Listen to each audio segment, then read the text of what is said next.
All right, we took an early flight this morning to head over to Orlando, Florida to check out the Regal Boats facility, which we've been talking about for quite some time, and I'm really excited to be here with Duane Kuck, CEO and second generation owner. He was just telling me that his parents, which are on that beautiful photo back there, founded Regal Boats back in 1969. So first off, thank you for having us. We really appreciate it. Your lobby is absolutely gorgeous. We've been hanging here for a couple of minutes.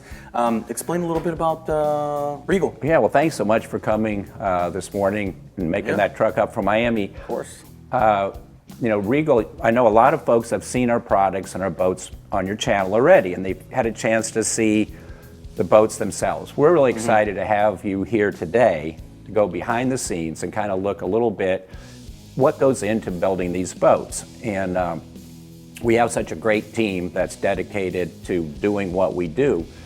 And I've been privileged to be here over 50 years.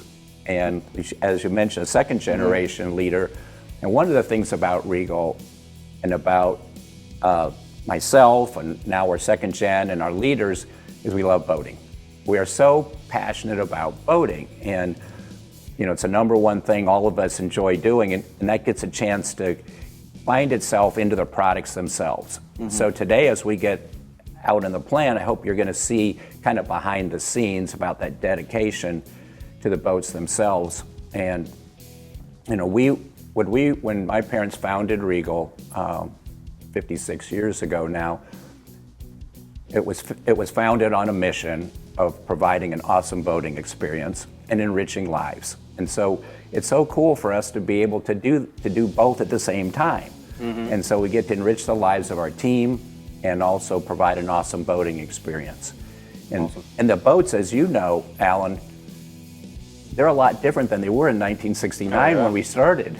That's 100% true. I've become a huge fan of the boats.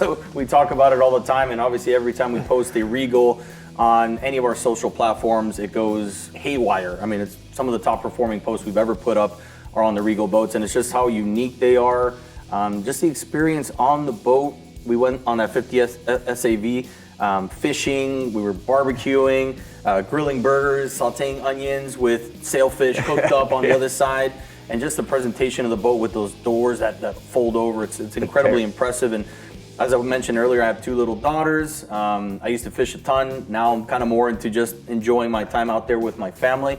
And that boat, not because you're standing here next to me, has been one of the boats that has impressed me the most. Just for the whole capability of it, the looks, the feel, and just that lifestyle vibe you get when you're on the boat. So you guys have done a phenomenal job, and love to see what is under the hood, so to speak, here. So I'm excited about it. Yeah, and a lot of those experiences, as you know, they come out of doing it yourself, right? You can have designers and engineers, and they're all part of this team, but the experiences are, one of our sales leaders was out on a boat yesterday on the 50 SAV. So here's an interesting, just happened yesterday out in New Smyrna. His mom had never gone fishing with his dad because the boats that they typically chartered didn't provide that comfort for her. So one of the things that Regal's really kind of focused on too is the whole group that's going to go. And that's where I think being passionate ourselves as the owners of the company and translating into our products, you know, it's helped us. So, but it's, you know, it's about our team here. I'm really thankful and for you to meet, you know, some of our, you know, our team members out there and see the expertise that we have. We have over 50 people in product development and engineering, and that's a big commitment. And as you know too, that you know that the technology and stuff is changing with digital switching and Seakeepers and Starlinks and terrace doors, and but that's the fun part, you know. So we get, in a lot of ways, when you're out there in the water, it's the same. You know, God created this beautiful place for us to be out there and enjoy, but the products have been evolving about how we do it. So thank you for being here. Thank you for having us. And appreciate what you do to sort of share the enthusiasm for boating. Your channel you know, it just creates that enthusiasm to be out on the water in such a beautiful way. So we're glad for you to be here. We also enjoy it as well. We're blessed to be in this situation to do this sort of thing for a living. So we're thankful for the opportunity and try to make the most of it. But thank you again. All right, well, let's get out there and get behind the scenes. All right. Let's do it. Let me introduce you to Chad. How we doing? Good to see you again, Alan. Good to see you as well. Excited to show you guys around today. I think you're going to go to panel and harness first, but we do something every year at Christmas here, and I think you're going to cut through our Christmas store. So we have a bunch of gear out there, and then our team members can all come and get stuff for their family. We give them a chance to do that. So I think you're cutting through here, are you, Chad? Absolutely, yep. All right, come Let's this get way. started. Let's check it out. Oh my goodness.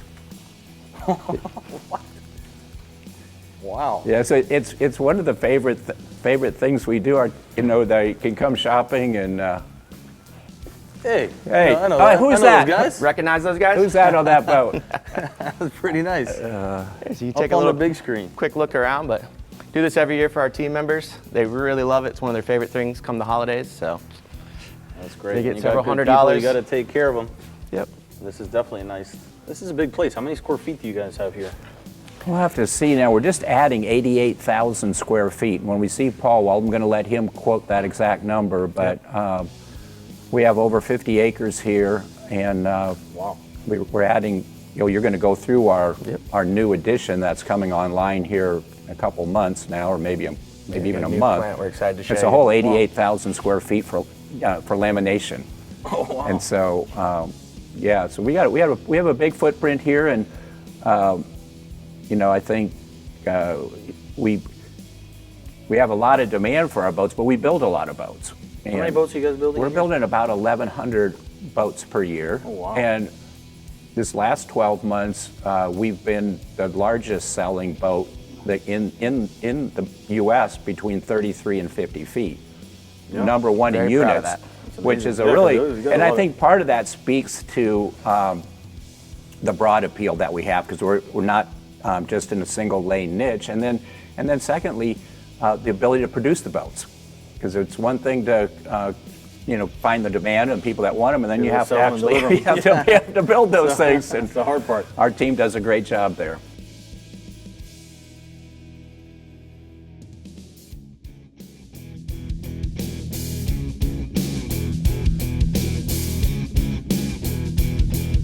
All right, Alan. This is Sean. He runs panel and harness. Hey, Sean. Great to meet you. Tell us a little bit what he does today. All right, awesome. Yeah, so this is our panel and harness shop. So we build all of our electrical assemblies, harnesses, and battery cables in the shop. So we're what we call an internal support department. So we build all of our assemblies in a controlled environment on the tables, as you can see behind me, and then these end up getting delivered to the assembly buildings. So we build about 99% really of all the electrical items that go in our boats here.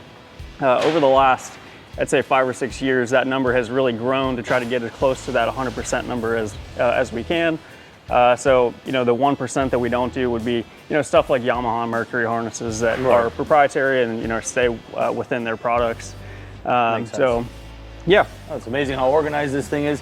I mean, to do the quantity that you guys do, this has to be organized, but look at every different cable there, how it's distributed and labeled. And Super rare for a company our size to build their own wiring harnesses in the industry. Yeah. There's a couple of us doing it, but not many. So.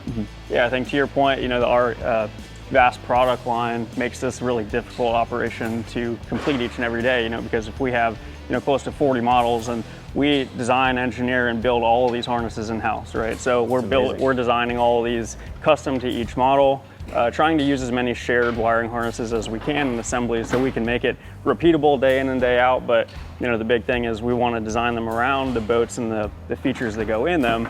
But that just makes it really difficult to build to that schedule each and every day. So a little bit about our process is, we got this big wall of wire at the back of the shop. Those are all the different color combinations and size combinations that we use.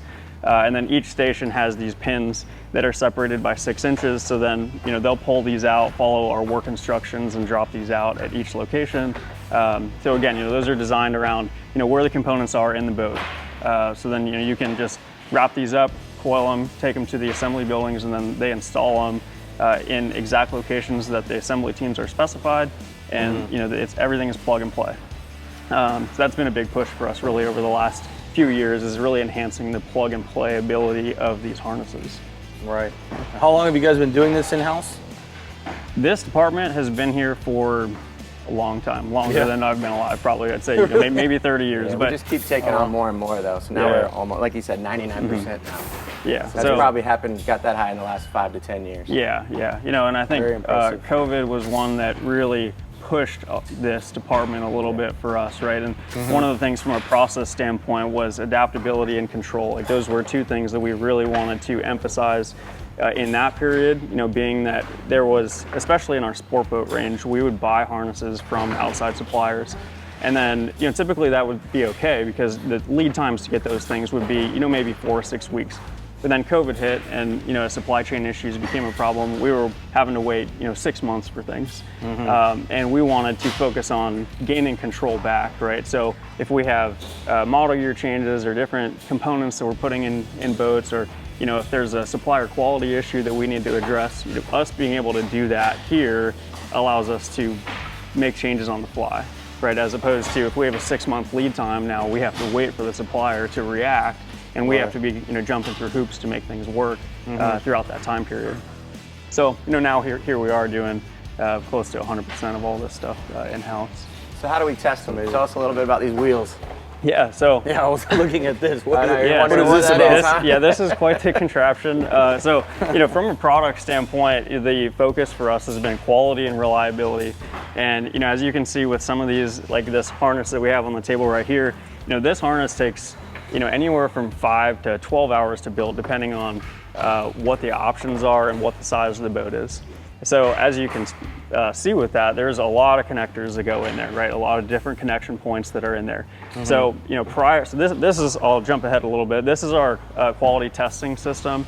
So this is something that we've really developed over the last couple of years. And prior to this, we would build the harnesses on the table like we do now, but from a quality standpoint, it would be really difficult to ensure 100% accuracy, right? Because now you'd have to have someone following the person building and checking each and every connection, double checking all the work instructions that everything matches.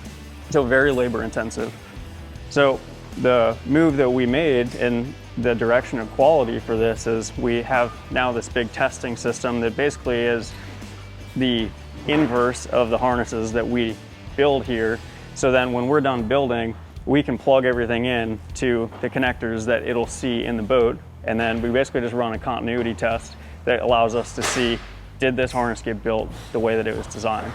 Right. Yeah, so it takes a lot of the labor out of it. It takes a lot of the tedious, you know, attention to detail out of it. So it gives us immediate feedback on how did we do, right? Because from a quality standpoint, we really want to focus on feeding the best product we can to our customers, which at a basic level is the assembly building. So they're receiving our product. It's a cool little wheel of fortune thing. Yeah, and so the concept behind it is not overly complex or overly difficult, but kind of going back to where we started with this, our model lineup makes it incredibly difficult to do this on the scale and magnitude that we do, right? Because if you are like a harness specific shop and you're building, you know, one harness and you're doing 100 of those a week, this is really easy to set up. But when we have 40 different models and they all have anywhere from 10 to 25 harnesses that go into them, now we have to set up unique tests for hundreds of harnesses. So that's where the drums come into play, where, you know, we have it set up by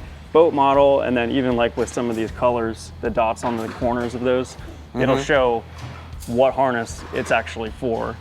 So then every time we have a new boat that's coming into the testing system here, then we'll rotate it to where it needs to be. We'll use the corresponding plugs, and we'll lay the harness out and plug it in. Yeah, and then once we run the test, you know, it only takes a few seconds to get the results, and it'll tell you, did you pass or did you fail?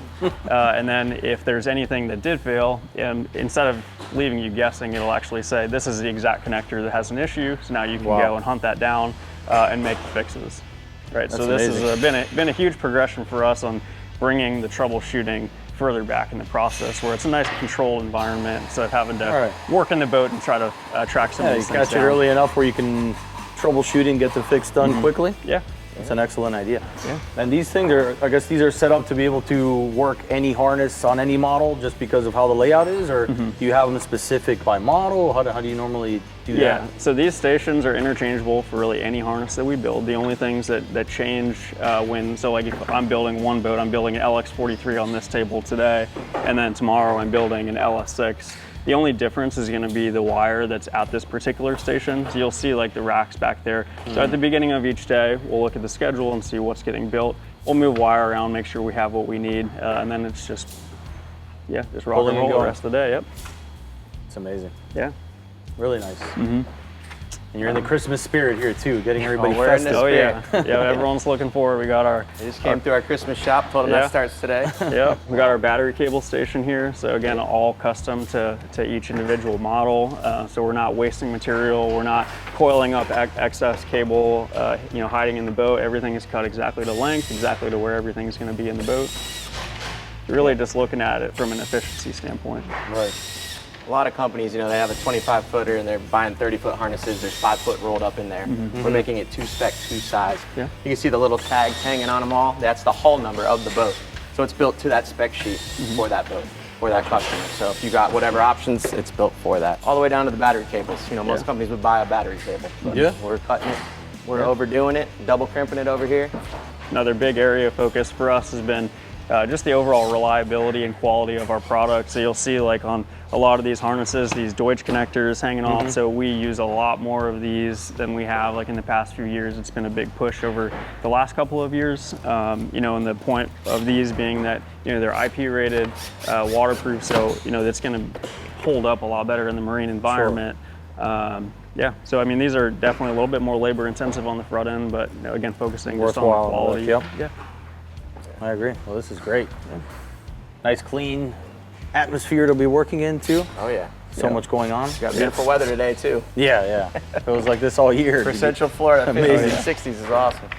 So, well, awesome. Thank you, Sean. We appreciate it. Absolutely. Appreciate your knowledge. That was great. Thank you very much. Yeah, Keep up the thank great you. work. I'm sure you'll enjoy the rest of your tour today. Yeah. A lot of impressive Show 'em stuff going some on. boats. Yeah. Wow. Look at this. So, Alan, this is Robert. What's going on, Robert? Ted. Hey, Robert. Nice to Albert. meet you. Sport Boat Plant Manager. Good to meet you guys. Yeah. All Thanks right. for having us. All right. Yeah. Absolutely. Definitely. Want to take a look around and see what you do in this building? And What do we got going on? All right. So this is Sport Boat Final. So everything that's roughly 20 to 29 foot in range is going to end up in this final area, wall to wall here, and then inevitably in our test tank. So this is the last stop before we're going to white tag and shrink wrap our boats. So they're going to So have final a assembly happens Yes. here. Yep. of the Pri- sport boats. Primarily quality inspection, right? So we've got a QC list that's systems, electrical, everything you can think of that would be mission critical for the boat to operate, as well as cosmetics and boat packing that our white tag certified inspectors will go through, make sure the boat's ready to ship. And then when we're done, it's cleaned and it's all bought off by them. We'll put a white tag on it and shrink wrap it here. And Nice. So over here we got the test tank. That's actually every single boat we build is going to go through that see tank. That's pretty cool. If you guys haven't seen these test tanks before, pretty nice to have a freshwater tank in here. You can put the boat in the water. Anything that needs to run water through it, you can test it here without taking it to saltwater conditions, which is great. And then Fridays after 5, happy hour with margaritas. Right? Absolutely. So what are we doing in this tank, Robert? It's going through final systems checks. It's getting clean. It's already been inspected, so you can even see some places where it's marked up for defects and things that need to be corrected before it's ready to leave the factory. Right. And so we got our team inside. They're actually going through those systems and cosmetic items and getting this thing ready. And we'll actually dunk our transoms here. Yep, we'll do a back Test down for test. leaks or anything Oh, yeah. like that. So we'll- we'll raise that bow up and dunk that into the water. So you create a little punch list, and whatever needs to be wrapped up after that, you tidy it up and send it on its way. Yep. Comes out of Absolutely. here, goes right into final, and that's where it gets buttoned up. Yep. So every boat we build in sport boat is going to go through this tank before it leaves. Gotcha. Yep, absolutely. Very nice. Yep. And then we're going to be heading out this way to Okay. the other side of the plant to sub-assembly. So we'll walk on down the line now. So currently our sport boat lineup is in 2 different buildings until we merge into one facility over here after the new building's completed. And so this is the other part of it. So these are where the smaller end of that lineup is built, 20 to 26 feet. And then also all of sub-assembly for the company. So we're actually going to come in this side door down here and we'll kind of walk through sub-assembly and show Okay. you guys what we do. All right, so we've got some dashes set up here. So this is actually where sub-assembly for all of the entire company is actually going to get built, not just sport boats. So a lot of our yacht components, hard tops, as well as dashes for all those boats. What you've got here is you've got some dashes set up to show you what that process looks like, right? So this is actually contact glue.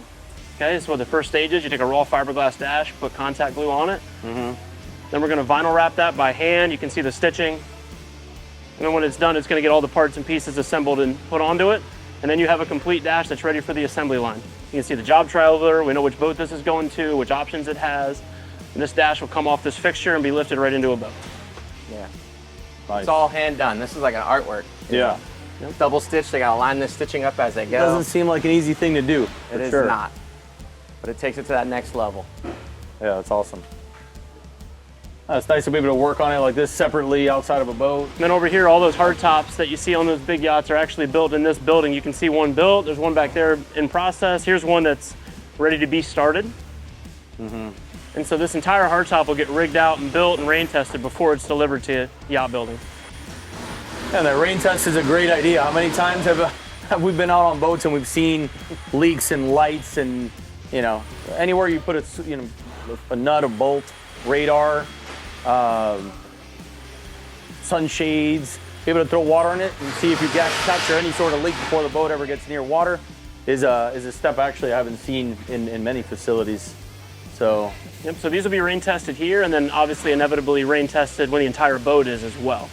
This just gives us a redundancy, and also if there is an issue, it's a lot easier to fix when the hardtop is on the ground, not installed on the boat. do you rain test the boat at a further stage, you're saying? Yes. Yeah, and then As well? test basin just like you saw on a larger scale. You'll get to When see you get that over when to you yacht, guys you'll head see a over. lot of them floating, which is really cool. Gotcha. And then at the end of the day, you'll get to test basin where we actually run all of them. Oh, okay. Yeah, you got metal buildings, so you got to set up all your radar, all your GPS outside the building. So we actually float them, set up the joystick, calibrate all that. Really? Very We get cool. to experience that here in a bit. So All right. All right. let's take them down the Head this line. way. We're going to go check out boats in process. That's pretty cool. I mean, obviously water is water. It can find its way through just about anything and everything.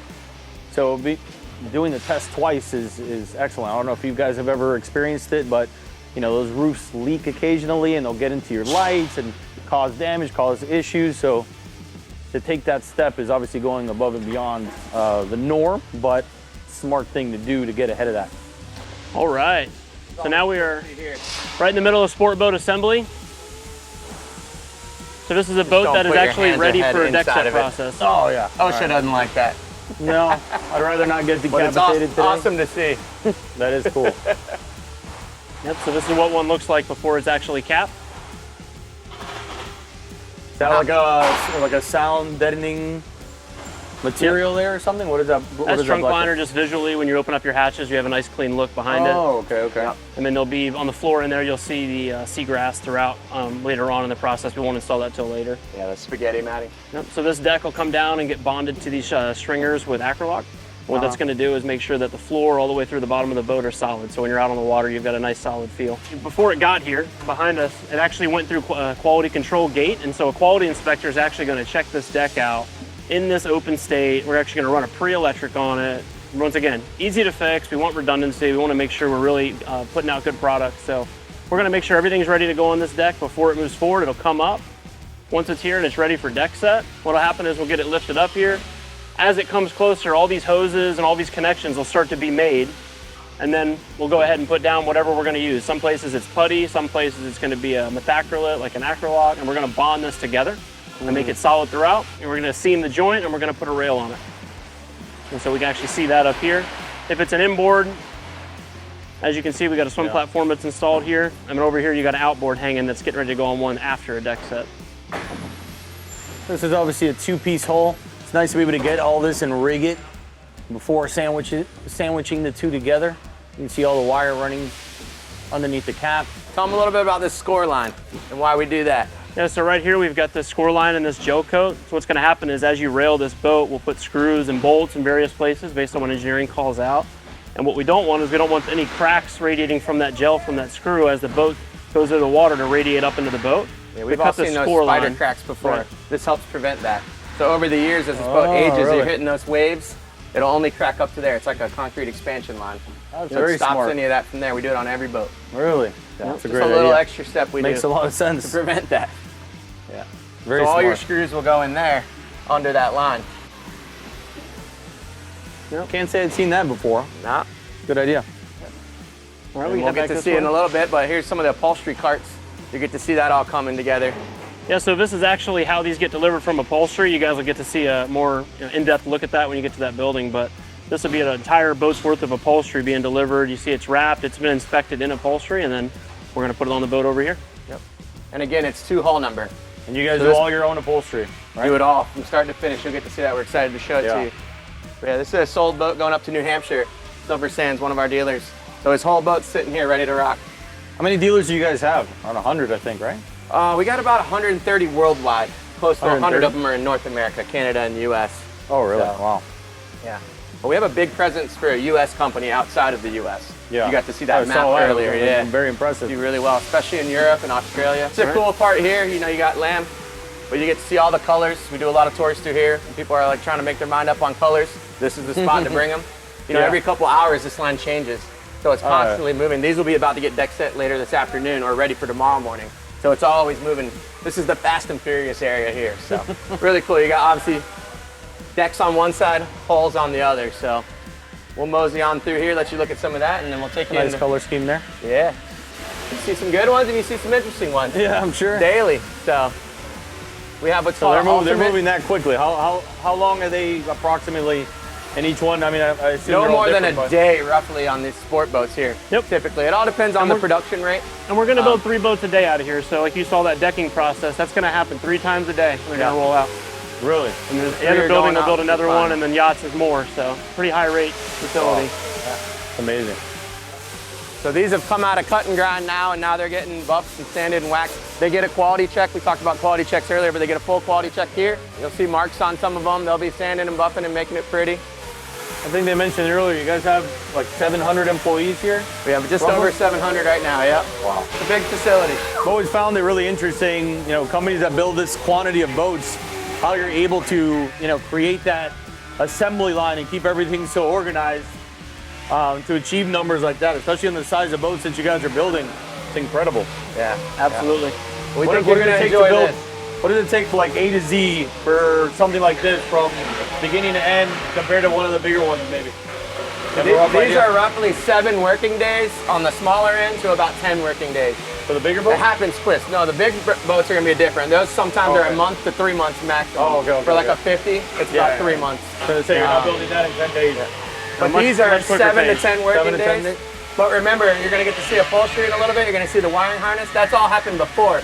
Because when it pops out of that mold, all that has to be sitting there on a production line, ready to just rock. Prepped and ready to If go. it's not, you have delays, and as you can see, it's already crowded. Yeah. You can't have a delay in here. There's nowhere to push it off to the side. So And that's part of the magic of the sub-assembly, right? So we're pre-building those components so that when that boat's ready for a dash, you're not building a dash in the boat. You're just dropping a completed unit.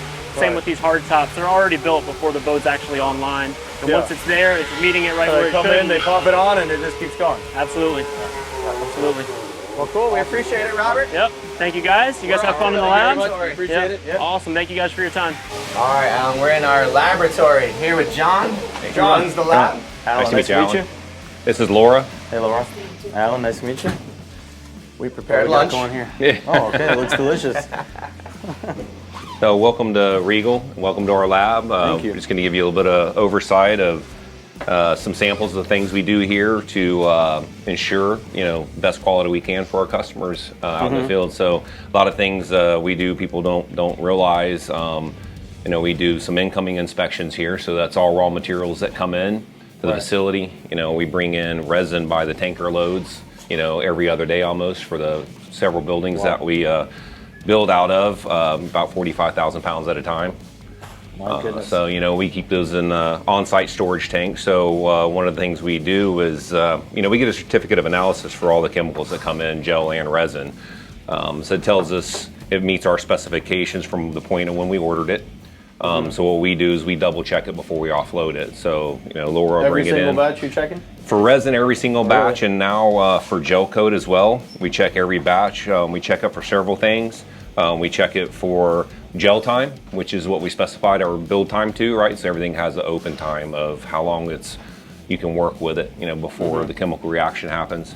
On the gel and the resin, we check gel coat for its viscosity because that affects how it sprays correctly for us, especially on some of our automated equipment. It's more critical than just with a human spraying it where they can make some adjustments on the fly. We check color match. It's a big thing. Something we just started doing with the ability we have with a spectrometer here on the floor. You want to try to explain that a little bit? So the spectrometer give us the color spectrum. So like each color have 3 value. So we can see here the color space. So we have the black and white. So how light is the color? So go to 0 to 100. And after we have the A value, it's red to green, and the yellow, the B one is the yellow to the blue. So each color have one numbers. So every batch we have our certification. We see that batch to batch the delta is not that far, so we know that the color match each boat. And it's impressive. That's basically helps us ensure that the parts, that we're building in one portion of the factory, small parts or the semi-larger parts, right, are all going to match when we assemble the boats together as well. And then obviously for consistency throughout, right? Sure. If there was ever to be any repair done out in the field or anything, we'd be able to ensure that what we're building today is super close to what we built, a week or a year ago, right? So that's and if it is off, it'll give us a delta number of how far off it is. We're still basically trying to create a quality spectrum of how far the delta can be off. We're finding that I think the industry standard is 1, is what we're seeing. But with the variety of colors we have, it seems some of the lighter colors, maybe like the stainless steel, seafoam green, some of the pastels, they're a little bit more critical. You can pick it up with the human eye, even at 1, where a white, let's say, or a black is a little less critical because you can at 1.02, you can't really tell that there's a difference. We can measure it with this tool, but you can't really tell a difference with the human eye. Now, a 1.02 and one of those pastel colors, you can see. So we're trying to set our guidelines. We're learning as we go along. It's a little new to us. We've only been doing it for the color portion for a couple months, but we have gel timers. We can test it several times. So those are just set up to run how long the material, based off everything's done off of 77 degrees, 100 gram mass. Everything's measured to lab specs, right? So we have to recreate those conditions and check it to what it was built to. Viscometers, this is how we check viscosity. This one will do both viscosity and gel time. And some other technical stuff you probably don't want to hear about, like gel to peak. It tells you how There's a test how at the big, end. how high your exotherm is. I'm retaining all of this. But we do, these cool tools that's just covering the bulk stuff, the little things, right? So resin and gel coat. We have the ability to check gel coat thickness with this ultrasound after the part's built. So like we could literally go out there right now and I can tell you for consistency purposes, our goal for the operators or even our robotic sprayer is to be 24 mils wet film thickness. So you're going to get some shrink when it cures, right? We're probably looking 18 to 20 depending on the color and the type of material you're using. But how do we know what's on there once it's cured if you're not there when they're spraying it in the mold, checking it with a film gauge? Can't be there for every spray. So we can hold accountability, we can check our quality, we can check it from the outside surface, just like she's doing right there. She can tell you how much is on that piece of cutout right there. It's set to measure that. Just can tell the difference in the density of the material, so it'll pick up the gel coat thickness versus the laminate that's behind it. It's also a good diagnostic tool. It can help you out if you're having issues on a part. You need to really know what you're working with. It can help you out there. Some of the other things we do daily calibrations out on the floor for our chop guns, right? I know you're familiar with that. Glass to resin ratios. But again, it's kind of the same way. Once you build the part, and you're trying to take for granted the fact that the operators calibrated the equipment, right? And they didn't change anything. Well, you can tell the same thing. We can take a sample of the finished product, and we can put it in our oven, and we can cook it, right? Pre-weigh it, post-weigh it. So with the resin in it, no gel coat on it, no fabrics, just chop and glass, burn the resin out of it in an oven, right, 900 degrees for like 3 hours. 3 hours. And all you have left is your fiber weight. And then you're able to take another weight after, and then you can do the calculation on your ratio. So again, it gives us the ability, if we're not there for every product that's built, we can check it as it's going up the line. And again, diagnostic tool, if we think there may be an issue, we can go back and validate that the process is done correctly, right? And this is pretty simple. This has been around for as long as fiberglass boats have been being built, right? So, Tell us about lunch. lunch, you like that going one? on here? Well, I'll let Laura, you want to talk about your vinyl? Yeah, The rest of them I look thought it good. was mayo. That sunscreen. Yeah, don't lick the sunscreen. So Just checking the stain. this is our vinyl. Like every time we have a new vinyl, so they come here and we test them. Every new batch. Every new batch, yeah, exactly. So what we do is like we do the stain test. So the stain test is mean like how the fabric react on like about the coat, ketchup. This is the normal thing that we can find in a boat. So we do. Missing Cheetos though. You know. Or That's Dorito Cheetos. fingers, yeah. We You can had throw that a bag of suggestion. Doritos at her. Yeah, we've heard that one quite a bit. How often are you getting these batches? Is it all the same material? Or is it It's usually going to be the same manufacturer, but it's going to be different material. So you could have the foam can change sometimes. It's raw materials, right? When they're manufacturing it, so some things can change, you know. And then the surface finish on it sometimes is a little bit different, which is a lot of the time what dictates whether it's going to pass or fail. You know, you see she's got the 1 hour, 3 hour, and 24 hour. So she'll take it through a series of cleaning at each step from the time we initiate it. So we'll go an hour and then she'll clean it with all three processes. You know, we'll do isopropyl alcohol, soap and water, a multi-purpose cleaner, and then the worst case scenario is like a 70-30 acetone water mixture, just to like really go after it and see if we can, you know, pull the clear off the top of it and do that at each step. It kind of gives us an idea. So if it doesn't pass it, and we do some other testing, we do UV as well too for exposure to make sure there's no color change, just to see if like, I mean, you know, we're going to get ketchup and mustard and hot dogs smeared all over your it's gonna boat. If happen. you've got a family out having a good time, it's bound to happen. Or sunscreen off your back on the, you know, onto the cushions and stuff. So it's just a real world test. It seems really simple, but it tells us a lot. And it keeps us from getting a lot of fabric out there that isn't have the ability to get cleaned. And it tells us a lot. So how does this do with this test? I assume you've done it several times. Does that leave stains on this material? Any of these? No, our material is very good. So like this is what we said. Like after 1 and 3 hours, usually good Pretty material, good. And 24 hours is when you're gonna see. Start getting. What's yeah, your I'm sure. what's your worst one to leave a stain? The worst one is the mustard. Don't eat the The mustard mustard? on your back. Yeah. Yeah. Don't Really? eat your mustard on your acid. back. And we do have some I that wouldn't have guessed that, but that doesn't clean, or it changes because we do a soak test on it for water too, and sometimes that softens up the surfactant on the top of it, and then you know take a dry fiber cloth and rub it afterwards, after it's been soaked in water, to try to make sure it's not getting softened up as well, and you'll kind of see like a dull spot in it, so it could not pass for that reason, or if you can't clean it after any of these steps and it's holding a visible stain, then we would ask them to send us another batch. Right? It wouldn't go into production.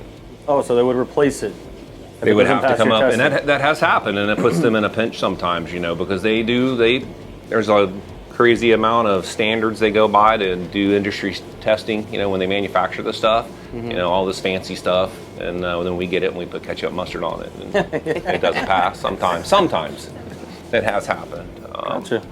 So that's a pretty few of the things. impressive. You can see we've done some pool testing here for adhesion, you know, those Yeah. are just the coupons. We've had some, you know, that's where we validate new materials. You know, if there's a new innovation, you know, maybe it's a cost savings, you know, we don't just jump on that kind of stuff. It's all validated. So, you know, that's product certification, you know, if it's like better, cheaper, faster, we're going to make sure it still meets our standards, right? So Sure.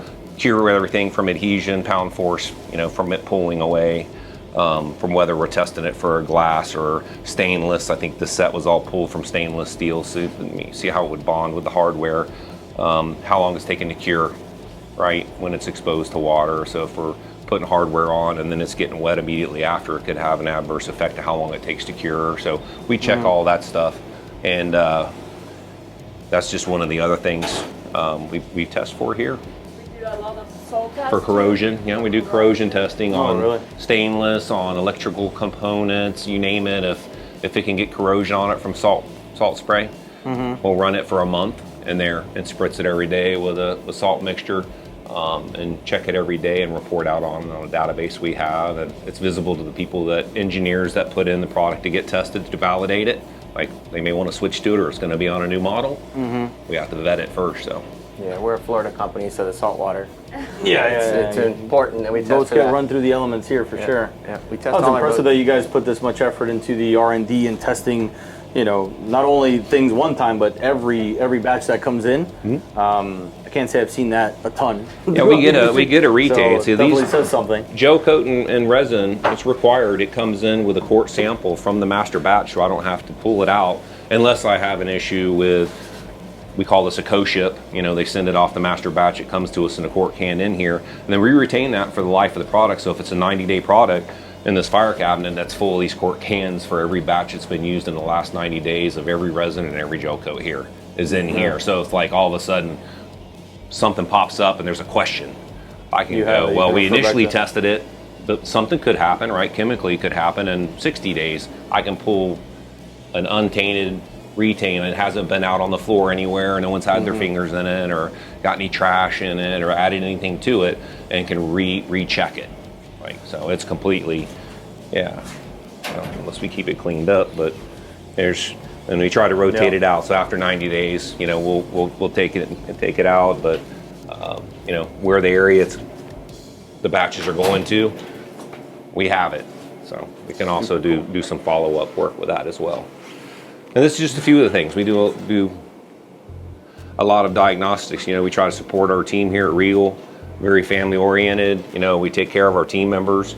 It's one of our core values. And anytime they're struggling out there and having issues, we stop what we're doing, and that comes priority number one, and we get after it. Yeah, good location, right on the production line. Yeah, Right yeah. as it comes out of lamb. So Yeah, you got an eye on everything. Well, this is very impressive. awesome. Well, we appreciate you guys. Yeah, thank you guys very It was much. great to meet you. Thank you. Very nice to meet you. Keep up the good work. You ready for the test?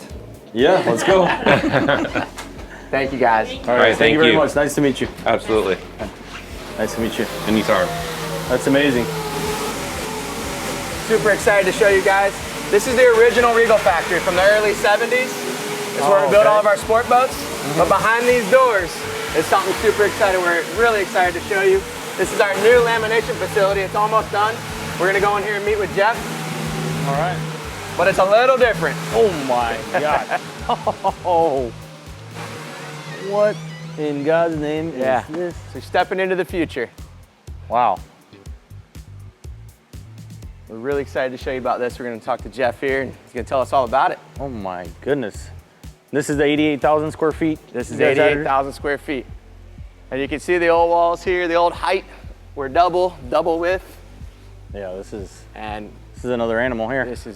we're super excited about it. So we're here in the new facility. We got our manager here, Jeff. Jeff. And he's gonna tell us all about Alan, this. very nice to awesome meet you. Pleasure to meet you, Alan. This is incredible. Yeah, welcome My to our goodness. new lamb facility, 80,000 square feet. Wow. Really, this is Regal investing in the future.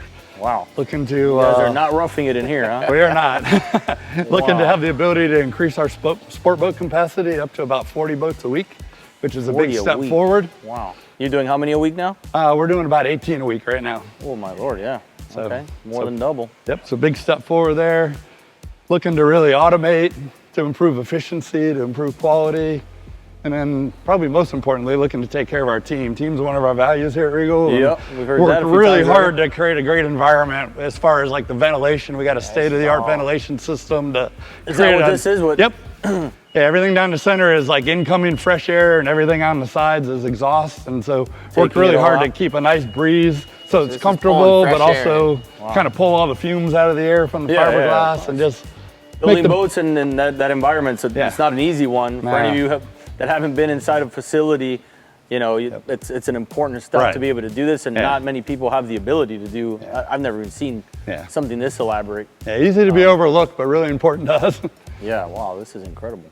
Yep, so this center we're walking through right now is really our main lamination area. So this is really where all the fiberglass work will happen. All the boats will be built kind of along both sides in this area. Wow. How many models do you have in the sport boat? So in the sport boat, we probably have, Chad, what, about 24 models, I would say, roughly. Yep. So a pretty big variety, from really 20 feet all the way up to about 30 feet. Because we make most of our models in an IO, then a surfboard drive, and then an outboard as well. So you get a lot. There's almost 3 for every size. Yeah. And as we kind of walk back a little bit, we're coming into our new robotic area. So we got a custom robotic booth built here, We are super which excited will about this. really do handle all our gel coating for us moving forward for everything that's built in this building. So all our halls, all our decks. You know, really a couple big things notable about that is really looking to drive the quality of our boats. As you know, with humans, every human sprays a little different. Yeah. The robot gives us that ability to just have that exact application every time and time again. Really just trying to maintain that exact standard on the gel coat.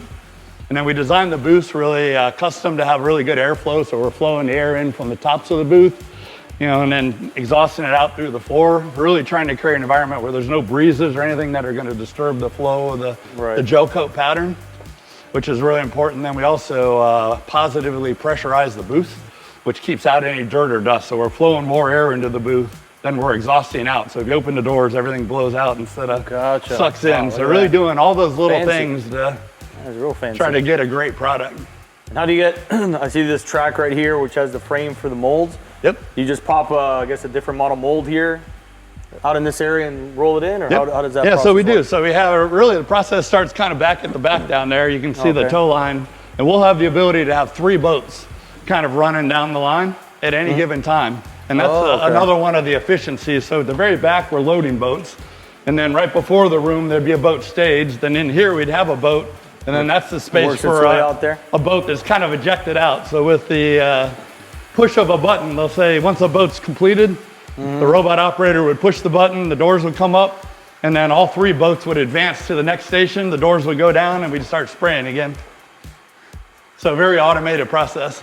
Really cool to see is this is going to be our first ever fully sprayed hull by a robot. Oh, really? So Yep, so we're just, the robot people are here this week, spooling our robots getting it up, loaded doing up and test ready to sprays, and you can see their little note here, but we have a lady who hand tapes all of our boot stripe lines. So this is all hand taped, done by hand. It's an in-mold gel coat. She went ahead and taped this for us and then made us a little note here. Not sprayed by a human. So, pretty cool to see though. So yeah, they'll spray the bottom, and then they'll tear off the line, they'll spray the boot stripe, and then they'll spray the top hole.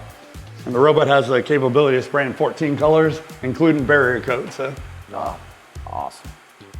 That is very cool. Step into the future indeed. Yep. Step into the future. Yeah, and we've already been spraying, you'll see it at the next station, but we've already been spraying small parts. So it kind of eased us into this. And then back in this big area back here, we're going to have a in-house kind of mold repair. Right now, our mold repair is in another building, so all the molds get transported to that building. So now we'll be able to repair all the molds for this building right in-house. And then that area in the corner back there is where our CNC machines cut all the glass material for all our boats. So again, cutting in the building we're delivering to, and really trying to improve some efficiencies.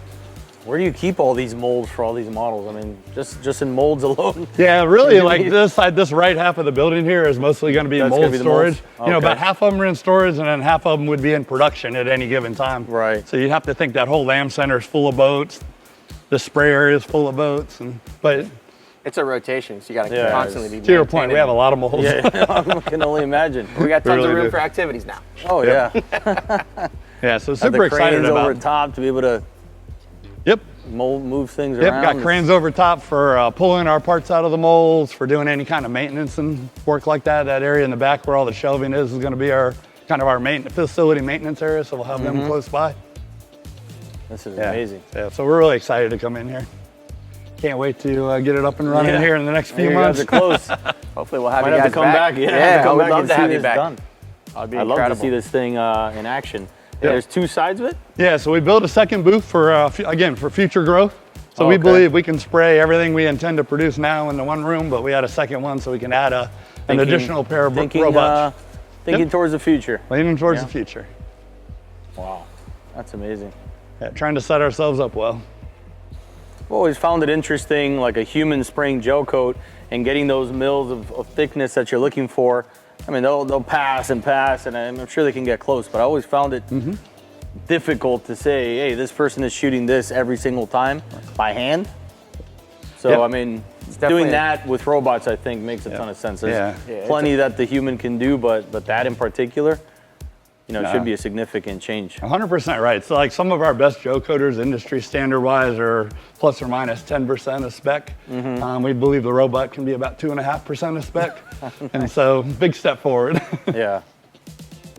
Wow. And we got a great team of robotics engineers on staff that are programming the spray pass. And Yeah, we're gonna go meet Jeremiah, one of them, here in a second, and actually see a robot in action. Oh, really? In our small parts facility, so. Okay, perfect. Well, awesome, Jeff, we appreciate Jeff, it. this is amazing. Congratulations. appreciate it. Thank you. Pleasure Thank to you meet very much for showing us around. Hopefully you Enjoy can your show tour. them a completed one here soon. Yeah. Next time you come back, we'll spray some boats for you. We'll do it. We'll do it. Thank you. Awesome. All right. Thanks. Thank Pleasure, you. guys.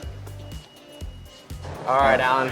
Super excited to show you a robot in action. This is Jeremiah. Hey, Alan. He's How you gonna doing? tell Nice us to all meet you. about it. Hey, Chad. What's up, buddy? All right. Hey, so my name is Jeremiah Valero. I am the automation and integration engineer here at Regal Marine Industries. So I think you've already seen some robots over there. So I'm pretty much the lead that is on the engineering side, like designing Very the cool. systems, installing them, programming all the parts, kind of like integrating it with people. You know what I mean? Sounds fun. Yeah, we saw the robot. Didn't see it in action, but it looks amazing what you guys are building here. So. Yeah. Right now we're in the setup stage, so we're like calibrating colors. We're figuring out, all the paths that we have to do. Cleaning the tips. A lot of the automation and control side. But I'll show you one that is working. Okay. I'll let you guys go in first. All right, here we go. Thank you. Yeah. So here we are in small parts lamination. So this is where we build everything that is smaller than a 10-foot by 10-foot area. So anything that you see, that's a ladder lid, an anchor locker lid, a fish box lid, which is actually that one right there. Swim platforms, all that stuff is really built in this building. We do two main processes. Infusion on the left-hand side. Okay. That's where we do mostly the swim platforms, head doors, and the ladder lids that have like nice smooth gel coat on both sides. Right. That's on this side. And then on the right side, which is kind of like behind this wall, we can go over there real quick.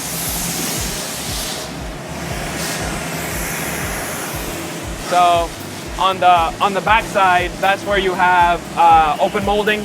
So anything that's a little bit larger, like a SAV dash or the new 50-footer dash, those are all built back there, which is pretty cool.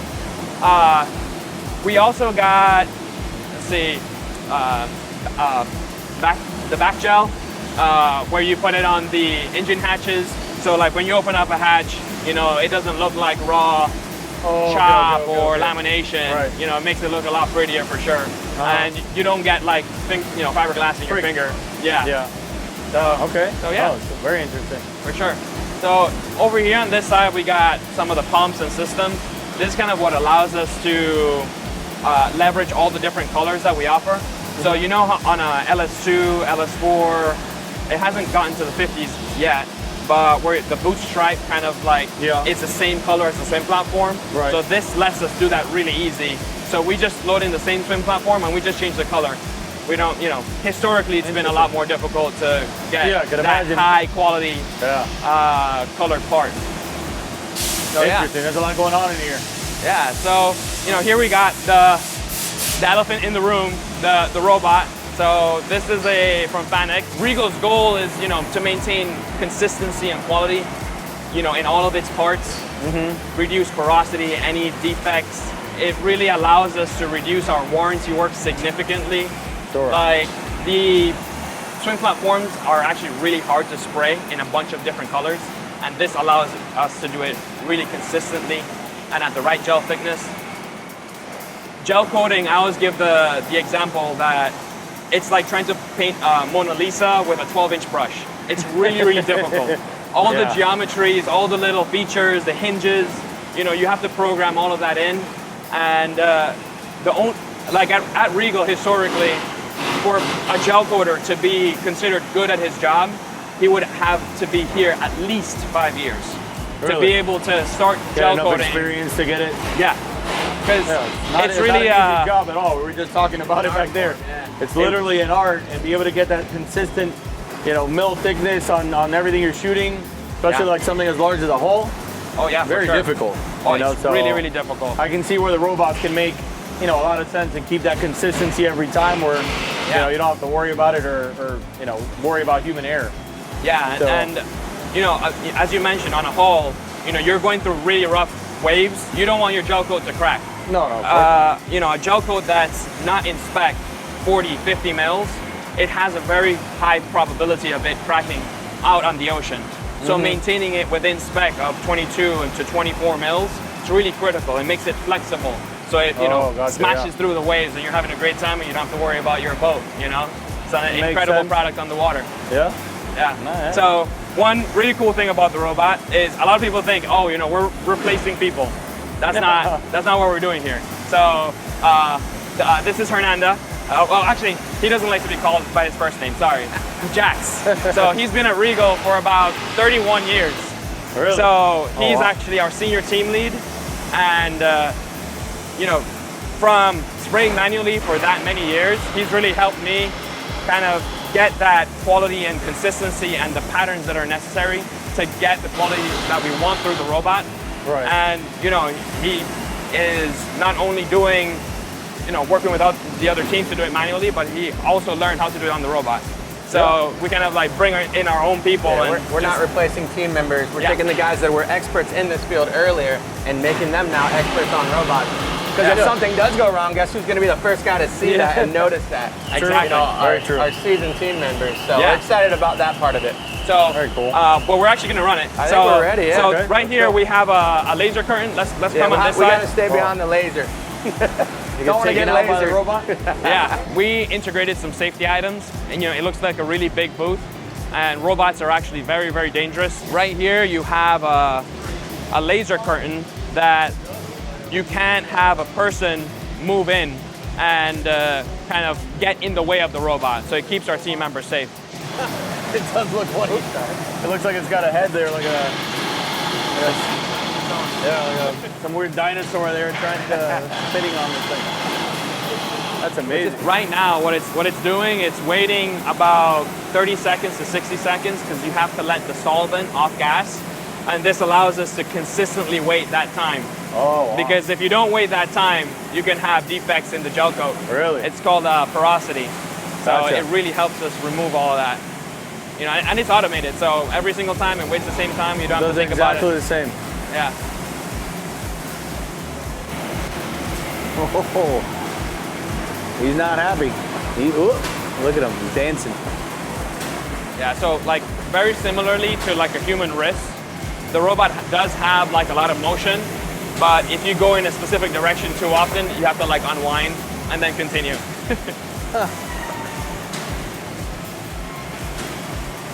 Yeah. So in this building, we actually build about 300 different parts. Really? Yeah. So like in the robot world, like doing that many parts in automation is really difficult. So, that's why you usually don't see a lot of robot manufacturers do it.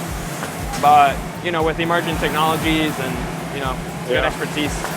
So this part here is actually for a 26 Express Cruiser, the cruiser. It's the shower head. Yep. So you walk in the door, because the gel coat, the part that you're walking in is on the inside.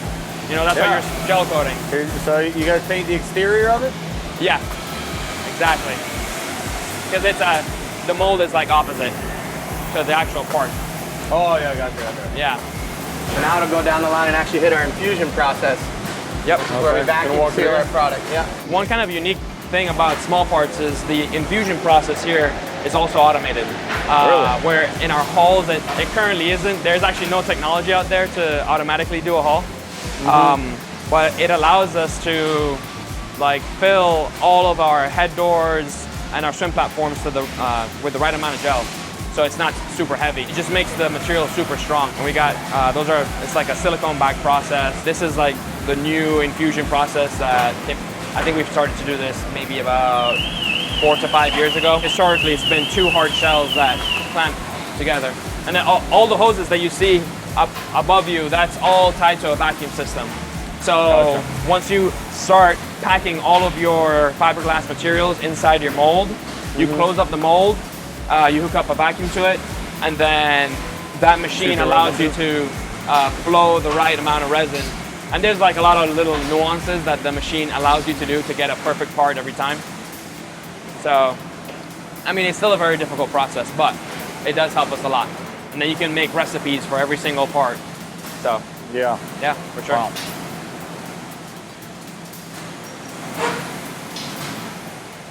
And as you're going through here, are you doing like one boat at a time, all the different parts, or these molds are always right here for? Are you moving molds? How does that work? Yeah. Usually we tend to be moving a lot of molds around. Well, I'd probably say it depends on how many boats you're building of that type that day. So ski lockers, yeah, that's a locker being popped out right now. We got a part coming out here. A ladder lid. That's on on pretty much every single boat that we have in yacht building has one of these. Yeah, fresh out of the infusion process. You'll see the non-skids already on it. Yep. Just like you'd see on one of our sport boats. Yep. Beautiful. You'll install the hinges, put the latch. Done deal. Beautiful. So the machine is spraying all of these things, and it just it just comes around in a loop. They continue the process. Yeah, it gel coat, it dries, it comes around, gets packed, infused, comes back over here, gets pulled, back into the process. It just gets cycled every day. Oh, just keeps going. How long is this process from spray to removing it from the mold? Every single part takes about, it depends on the size of the part, but a small one, I'd guess maybe 3 hours. 3 hours? Yeah, I'll probably say 3 hours, but yeah, Cured maybe. and popped out. Yeah, for sure. I mean, Really? there's still a lot of processing that still has to happen after this. You know, you got to make sure you trim it at the right location. Right. We have a pre-finish area which is our quality, essentially. It goes through and makes sure that we have no voids, that the part came out, as intended. And if there are any issues, we fix it there. There's also like a few things. I'm not sure, like if you've seen a lot of ladder lids, but a lot of times they have like a little plug right here. That's because that's where the infusion port is. Oh, gotcha. Yeah, so it's like a little plastic plug that we add, Right. little things like that, cut out these handles. So, yeah. That's amazing. That's amazing how quick you can pop out a part like that. Oh, yeah. 3 yeah. hours? And then being infused, it's lighter but way stronger. Right. Rather than your hand laid method where you're spraying chop. That's Yeah. how most fiberglass parts are made. Most companies handling feel that. super light Feel but way how stronger. light that is. Because you pulled the resin through the fiber instead of rolled it into the fiber. Exactly. If you were to hand lay this part, how long would it take to hand lay that and get it done to the same point? Oh, like, Just comparatively speaking, you have an idea? Probably at least a day. oh man, no. Probably The to cure difficult more. part is if you're hand laying it, you'll have one side that looks really pretty, but I don't think you could ever get to this you'll never level get of that quality finish. on the other side. No, Correct. So And that's why we do our hatches that way. So when you're opening it, you have that beautiful And finish. it's done. Yeah, I don't think you could. Like we have one hatch on our smallest boat, the LS2. I think not the ultimate, but there's like a tier below that has it's just laid up with a back paint, and you see the quality difference. Yeah. Like 100%. Yeah. Yeah, the hand lady, you'd have to finish this back end by hand. Yeah, and you'll never get it this flat. Yeah. Yeah, I mean it does take 3 hours. It does seem pretty quick, but there's a lot of things in our process that we automate. So cutting all of our material to be packed in. That's all already perfectly to size coming from our Eastman machine. Yeah, all pre-cut, all ready to go. It's just Yes, exactly. Everything's in one area to make it as efficient as possible. All of their tools are in this area. We have a bunch of little cubbies all around. So, as an example, this is an anchor locker. We have different names for it, but JF, BJ. That's our 33s. Yeah, so this right here is a balsa foam wood, core? Oh, okay. which is the core laminate that goes on the inside of Right, the right. part. Yeah, balsa is awesome with infusion because it's just a fuselage. So it's porous, so you can pull the resin through it. That just becomes the shape of the resin. That's why you'll see balsa used a lot in infusion only. Yes. You would never want that in hand laid. Yes. You would. Yes. Yeah, because you're able to completely impregnate that part. Because if you don't do it that way, balsa can tend to rot if you don't do it through infusion. If you don't infuse it. Yeah, you have to infuse it. So you would only see it in that process. Gotcha. And then all the different core mats. And we're doing this same process in our yachts, which we're going to next, but it's just on a way larger scale. Right. But all of our yacht hulls, 33 and above, are infused. So, Do you have any more questions? I don't know. No, very impressive. Yeah. So right now, right here, we're prepping all the parts, making sure that they don't have any dust, any overspray. Sometimes, when you're cycling a mold many different times, you might have a little chip here. We make sure to fill these in. Maintenance on we it. maintain all of our molds. it's crazy. He's already done with that 26XO head. It's already sprayed and on to the next part. So, Yeah. it's incredible efficiency. That's a machine, just like that. Yep. That's awesome. Yeah. Well, now we can see why you smile so much. Oh, yeah, there you go. Gets to play with robots all day. Yeah, seems like a fun gig. Yeah. We appreciate you, Jeremiah. Yeah. Jeremiah, sure. thank you very much. Appreciate the tour. Nice to meet you. All right, we'll take you on to yachts. All right, Alan, we're here in the yacht facility in Lamination. This is our manager, Mark. Mark, Mark, Alan. Nice to meet you. Mark's Welcome taking to Yacht us through. Lamination. Wow. In here we build our 33 to 50 foot yachts, and what we're going to talk about today is we're going to talk about our infusion process. So let's take a walk back here and we'll go through it. Awesome. Yeah, all of our boats 33 and above are infused. Yeah. So instead of hand laid, sprayed out of a chop gun, they're going to be laid in, and Mark's going to tell us all about that. Gotcha. So we got all the steps of the process. So right here, we'll kind of hang out here and we should be able to see almost everything we do right here. So this is how we start. Two most important things here at Regal are our people and our molds. Without those, we're not building any boats. So this is the first process. This is a mold that we've got taped up. Our customers will order the boat, pick out their colors, and what happens is we get a specific sales order, we'll tape it up. And now what happens tonight, our gel coater will come in, they work night shift, and they'll gel coat this based on the sales order. Gotcha. So that's our first step. It can be anywhere from a solid color, which I love, to 3 colors. Hull side, boot stripe, and bottom. And notice again, it's hand taped. I think we're in a probably a 38 footer here. You have to have a pretty precise line hand. Is there an indentation where that tape is going, or someone's just running that at a specific A little point? bit of both. Yeah. We have some stuff that has a style line in it, and we have some stuff that does not. Makes it a little bit more challenging. Yeah, Our tapers can imagine. are pretty good at what they do. They've been doing it a long time. You guys spray at night, why? For temperature? We spray at night because this environment, we don't really want to be spraying gel coat while our laminators are in here moving stuff around. Gotcha. So we start anywhere from 10 p.m. to 12 a.m. and we'll gel coat through the night. Wow. Once we get into our new building that you guys saw, then we'll move that and shorten up our shift because of the booths over there. So that'll be nice for us, at least in that shop. Yeah, for sure. Yeah, yes, sir. Wow. So after we're done gel coating, our next step is we'll put a skin coat on it. I don't have one of those that I can show you right now, but that's the next step of our process. We do run a chop gun on our skins, and all of our runners have a mill gauge that they use. So that's how they tell. We put 3 ounce on there, 82 thousandths is the thickness of it, and they use this mill gauge to check that. And they're spraying that on why? So the infusion process is here? Yeah, that's our second step. When we're in here walking around, we can't be walking all over the gel coat to do this process and walking up on the whole bottoms on the angle. We'd have some problems with that releasing. So we put a skin coat in to help us with that process. So it's just a thin layer of chop out of the chop gun. Yeah. So it's resin and chop at the same time. After that, secondary bonding is a big deal for us. So we'll grind the whole bottom, the whole bottom. And we've got to do that to make sure this process takes 2 to 3 days. So we've got to grind that all the way down to get a good bond between the infusion process and the skin process. If you don't do that, potential issues out in the field with secondary bonding. That's real important in the marine industry. Sure.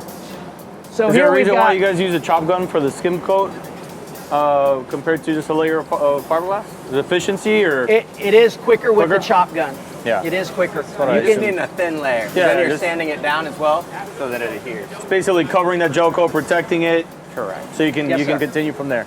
This boat looks kind of crazy without those whole side doors on them. Huh? You can certainly see where they go. Yeah. This is our 50. This is the biggest one we've got. Yep. He's been on that a I'm couple I'm a fan. times. I'm a fan. I'm a I've fan seen the of that one. video. Right now what they're doing is our guys are laying in the glass. It's already been skinned. So what we're starting to do is lay in the glass, the cores. On our boats, we do glass in our stringers and our bow thruster tube. Before so you all infuse? that gets infused in. Oh, nice. Instead of spray and chop, you know, you're hand laying it all in dry. The biggest reason you like infusion, especially in the sales world, is because your stringer grid is put in there at the same time. Yeah. So it's all one shot. It's all one piece. You don't have Yeah, it secondary becomes one bonding big on the stringer solid grid. part. No secondary So bonding Yeah. of our stringers and our bow thruster tubes. So when you're making a more blue water capable boat, you Yeah. want that all one piece. So 33 and above again is all infused. So That's a lot cleaner of a process too. I mean, what they're spraying there is the adhesive. Yes, for these guys, infusion is very nice. Yeah, Over I'm sure. open molding, Oh, laying yeah, in yeah. wet stringers, for sure. This is Yeah. a much nicer job. So all the fiberglass is pre-cut and numbered, I assume. They're basically putting together the puzzle, spraying the adhesive so it stays in place, and preparing it for Next step. right the So bag. here's How one many right tubes here. are- It's a lot. It's a watch lot. your step Oh, we here. see this. I was like, oh my god. So we've got our next step after we get all the glass in. Before we bag it, we'll put all our flow media in, and then we'll bag it, and then we'll start hooking up all our hoses. that's crazy. We'll do a drawdown on this process for about an hour. Make sure we evacuate all that air out of there. Get that laminate very compacted. see that stringer Wow. grid in there now? Yeah. So that's all going to become one shot. There's a lot of bulkheads too. A lot of bulkheads. Yeah. There's a A lot of that's structure in these large boats, That's serious, yeah. especially with folding doors. That's impressive, man. That's a big part to infuse too, man. Yeah. You got to know what you're doing. How long does that take? I know it takes a long time, several days So to set this- up, but how long does it actually take to To infuse? actually infuse it, it probably only takes about 25 minutes. It's crazy. That's It's all crazy, vacuum really. So sealed, all this spread. labor is in the beginning. When we infuse it, it's pretty quick. And what we do is we'll start releasing the hoses in the bottom, and we'll feed it from the bottom up. Okay. The vacuum perimeter is around the perimeter, and so that's what sucks it down. So that's what pulls the resin all the way up to the top of the shear. That's a big hole to do in 25 minutes. My goodness. It's a lot of hoses. I can see how many hoses you have there. It's no joke. And what we did in the beginning, you know, we've adapted. We've been doing this for quite a while now, but we've come up with this tank here and this heavy duty pump. So we're pumping resin quick. In the beginning, it was pretty slow, but now that we've changed our process, we're pulling out of a resin tank through this into here. We can do it a lot quicker now. So that's pumping the resin in here. You're taking all these off, releasing it. It'll start sucking it It'll through and start take it out the other side. infusing. Yeah. It's wild to see. Yeah, it's crazy. Yeah, you can see how many hoses they have here. Pretty You can see significant considering the size of the hole. So they'll put material in there to allow the resin to flow through evenly. Because with that suction, if you don't do that properly, correct me if I'm wrong, the flow media is what you put in there, the different products to be able to distribute that resin and get it through the hole before that material kicks and hardens. You got to make it all the way through and make sure you wet the surface of all that fiberglass. So it's a very detailed process, especially on a boat this big. Must be really cool to see. You can see a completed one here. So those hoses are in the drying So stage. this Oh, one yeah, is, okay. is done. So we did that last Friday. So we'll come in later on today and we'll start to pull this bag off. How long do you let it sit? Just for the day. Usually the next day we'll start to open it up and get it moving to the next station, next process. Wow. That's serious. How long do you keep it in the mold? It's got to pull out of the mold the very next day we infuse it. So like this should get pulled today. Okay. We'll get in here, pull the bag, get it out of the mold. A lot of our molds, our engineering team's done a fantastic job at using the same mold for different models of the same size. So we've got to turn them. Yeah. We've got to turn them. That's another reason why we're gel coating at night. Yeah. Double shifts, basically. So we're building a few big boats here. Yeah. It's amazing. So then we'll step around and look at our next process over here. because of the bag on this, we do post-apply some of our taller bulkheads. Getting our bag to go over some of these bulkheads right here is a challenge to go up and down and in and out and over. Yeah. Okay. So we'll look at this one right here. So this is one of our smaller boats. This is a 33. And so what we'll do is we'll come in and we'll grind this down and we'll post-apply these 4 bulkheads. You've got one here, one there, one up front, and then the anchor locker bulkhead. We will post-apply those. Those are glassed in after the fact with receivers. That helps distribute the load against the hull side, not give us any hard lines. And then we will do a few blocks here and there. Kusa transom. That's always inch cool and a half to see. Kusa transom. A lot of customers wonder what we, have in the transom. It's just straight Kusa big board piece- with big piece fiberglass of on both Kusa, yeah. sides. Never gonna rot on you. No. And then what we do is we'll take this and we'll grind the boat and prep it for the next station. After this, we're done laminating it. What we'll do is we'll get in here and do interior gel. Go through cut and grind first, then we'll interior gel it, and then it moves to our next station, gets ready for the assembly line. Can we see a little cut and grind real quick? Yeah. So on this side of the building, it's got decks going on. This is our 50-foot deck. This deck does get infused. That's your upside down 50. My God. And a couple reasons we're infusing. One of them is it builds a lighter boat, a stronger boat. When you put that vacuum on, it really compacts that laminate. And we can take some weight out over hand laying when we infuse it. Here's a deck actually. This is one of our decks. Okay. And they're starting to do a skin coat on it. So they're running the chop gun. They'll roll that out 3 ounces and get it ready for a bulk, which is, this has been skinned. That's what they're doing now is, Very good. is Thank you. bulking this, laying in all the cores and getting it prepped. That's the last step. Then we'll pull it. Then it goes into cut and grind. So what goes on in cut and grind? So in cut and grind, this is where it comes in. We'll grind all the interior of the hull and we'll cut all the holes. We'll cut through holes, transoms, doorways, all of those items. Gotcha. So we have jigs hanging on the wall. They'll hang a jig on the boat based on the specs. Right. And they'll use that with the air tools to cut each and every hole. All the way down to like your cleat holes and everything are being cut in here. It's not even that dusty in here with all the grinding you're barely doing. That's our ventilation system that's going off, amazing. cleaning the filters. Got a pretty good ventilation system in there. Definitely no joke building these big boats. And doing the quantity that you guys do on the size boats that you're dealing with, incredibly impressive. Our engineering team's done a great job at how they design these boats to make it easier for us to put together with all the new stuff. The terrace doors and dive doors have, been a big deal for us, and it's great for our customers to be able to go out there with all the people, open them up and just sit there and be out on the water with your family. It's great. It's one of my favorite features that has come out in the last few years. That day we did the shoot at the sandbar, opened it up, put the TV down, had a football game playing, and everybody had to just like congregate around the boat because of the spectacle that we have going on there. Absolutely. Got That's your grill to absolutely amazing. cook on there. It's great. Grill, all the seating for the family, TV, those doors, just such a nice entertainment platform that I've personally fallen in love with it. So it's obviously, again, all the posts that we do, the videos that we do, that boat, the SAV line with the whole side doors always just goes crazy, and for good reason. You guys do a great job. Yeah, those 243s back to back were pretty sick. Yeah, on that the one sandbar. that did good too. Got a little traction. Yeah. Awesome, Yeah. Mark. We appreciate you. Thank you very much, right, Mark. thank you. Thank Appreciate you. it. Nice to meet you. Thank you for the tour. All right, so here we are in Yacht Assembly. We have the manager here. He runs this building, Tyler. Tyler, this is Alan. How you doing, sir? Nice Alan? to meet you. Nice to meet you. Oh, this place is like never ending. We just keep going, keep going. It's Incredible. pretty big. So this is yacht assembly. Through here, we have 4 lines that we assemble boats on. Yacht line 1 starting on the far end, yacht line 2 right next to that, yacht line 3, yacht line 4. This is our liner station. So here at Regal, definitely with our newer models, we try to station build everything we can.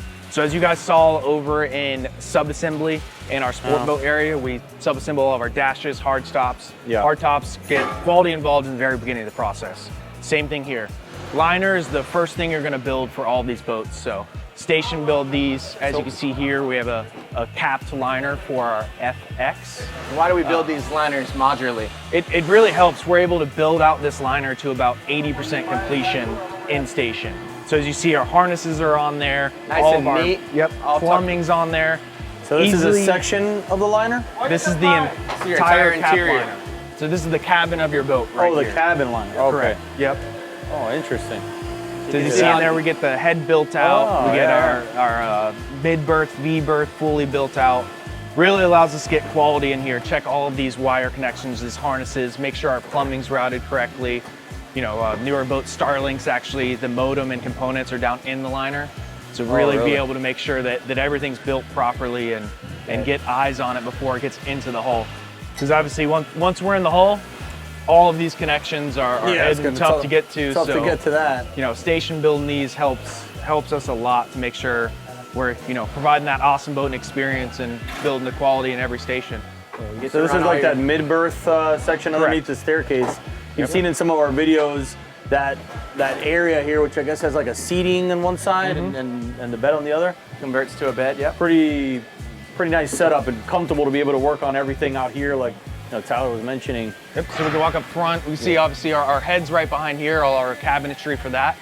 Wow. You're able to run all your AC ductwork neatly and properly. You know, people don't realize how important plumbing drops are and stuff in boats. Yeah. That way you don't back up, you get that smell we've all experienced.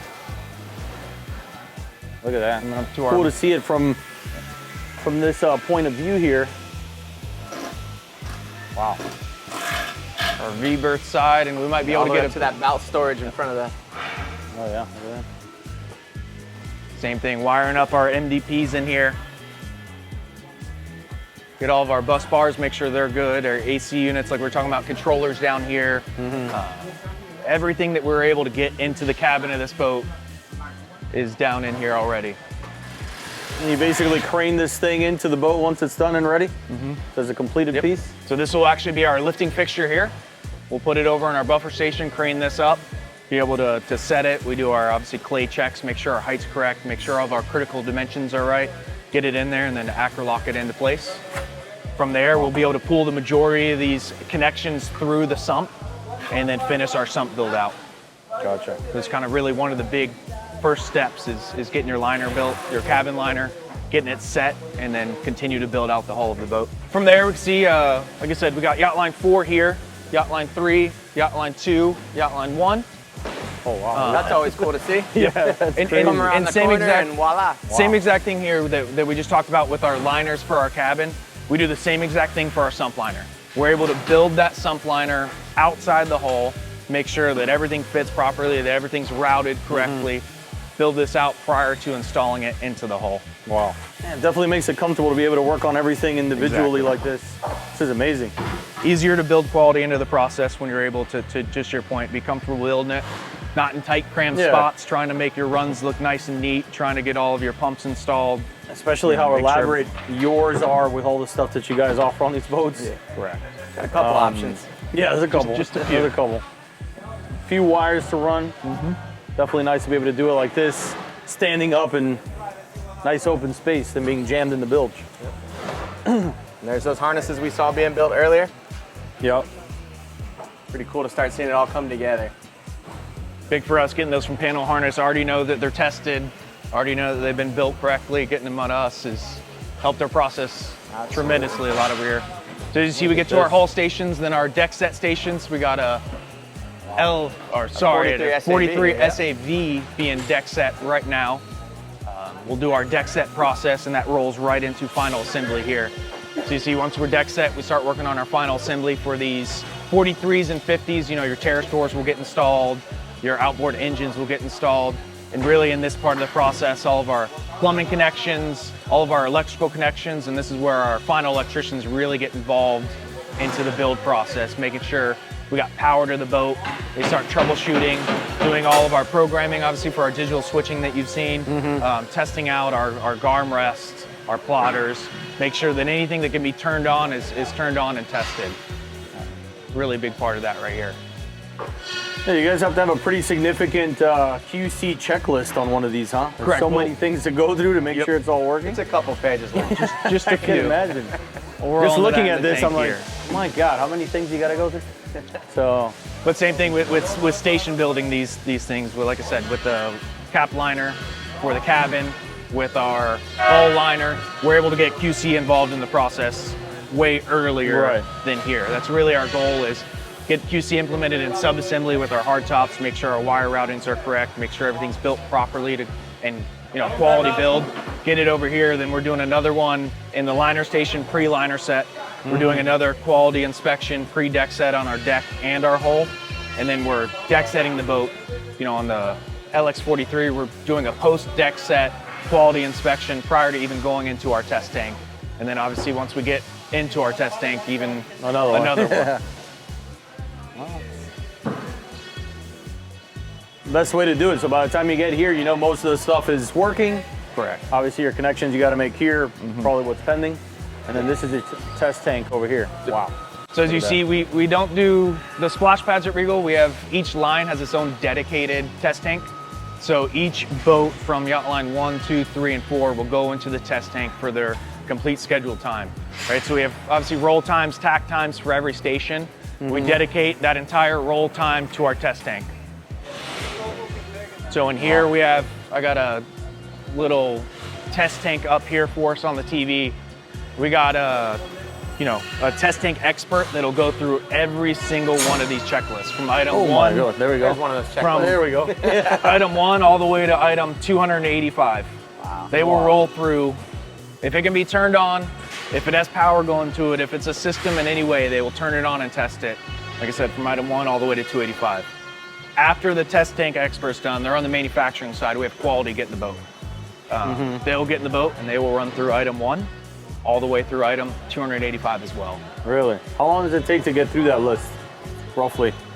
For quality, it's a couple hours. Obviously, with manufacturing, it's a little bit longer. Going through the build process, we got smoke that takes a while. We have a 2-hour rain that every boat goes through. Oh, So that's 2 hours right there. We have determined time for all of our pressure tests prior to implementing fuel into the boat, whether it's diesel or fuel. Even the water systems get pressure tested here. So the manufacturing takes some time. Quality's a lot faster because all those have been done. They're just verifying the check. It takes a few days. Like I said, it depends on the roll time of the boat, but we dedicate those entire, whether it's 2 days on Yacht Line 1, 4 days on Yacht Line 2, 6 days on 3, and 3.5 days on Yacht Line 4. We dedicate that entire time to this test tank. Make sure Talk they're a little bit working more right. about what's going on in the test tank. You got to see the hardtop earlier. It's the same model, actually.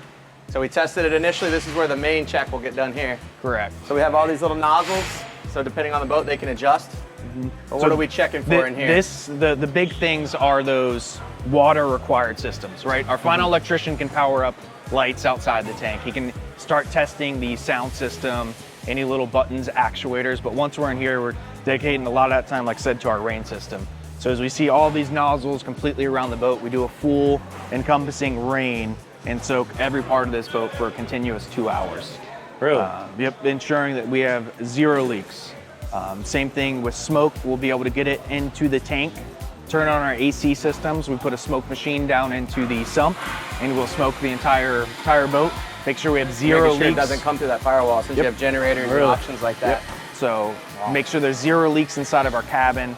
Obviously that's a huge safety hazard to have, so really make sure we take our time in doing that in our test tank along with the rain. We get our engines programmed, with Mercury, do our G3, with Yamaha doing our BPS scans, and then we're able to run them with test props in here, make sure we're obviously going into gear, make sure our RPMs are correct, no temperature issues, and really get our systems up and running in the water here. Cool to see. We're already deck setting right behind us. As we move, I told you that line moves quickly. We do. So she's going down. Really efficient. Didn't at our take jobs long. Here. Not at all. So once it leaves the test tank, where do we go? From the test tank, we go down to our test lake. I know you'll be going down there later. We got a LX43 down there now. Oh, okay. So from this quality check, we roll straight into our lake process check. That lake sheet obviously isn't as extensive as our test tank. We do so many quality checks down here in the tank that Really, once we get to the lake, it's just a run. We're making sure, obviously, you know, here we're doing our static list, so we're doing a running list down in the lake. We're making sure that, you know, our rate of rise is good, that nothing crazy is happening. Really able to play with our trim tabs there, check the running surface. Sometimes, obviously, in a big building like this, have some radar issues, so we'll be able to really test our radar down there. Calibrate the joystick, get all that done out Make there. sure our stay points are correct. Autopilot works, all that stuff down in the lake. And from the lake, we come up here to final finish. So up here we have our final finish area. So test tank, test lake, rolls right up here to final. It's where we do another set of quality checks, obviously more focused on the fit and finish side, options side. We have an acceptance sheet for every boat. Work that according to our sales order, you know, obviously to make sure the flooring's correct, all the different canvas options, all the little things that the customers and dealers want, make sure that they're on the boat, that the fit and finish is good. Same exact thing, whatever our roll time is for that specific line, they have that same amount of time in the final finish area to get it prepped for quality, get quality on the boat, and then out the door, out to our customers. Amazing. It's a well-oiled machine over here. It That's is, for sure.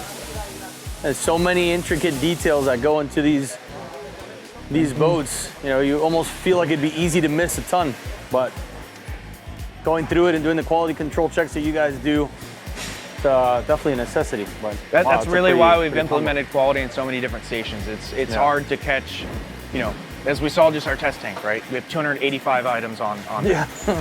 you know, once you get to here, you have your 285 from the test tank. You got another 100 pre-deck set. Yeah. You know, you got 50 at the lake. If you left it all for the end, it'd be a disaster. 1,000 checks you're trying to do here. Yeah. So, you know, really put the relationship focus on our manufacturing and quality team, trying to get them in station, working with each other, you know, not against each other, to try to find everything as quickly in the process as they can.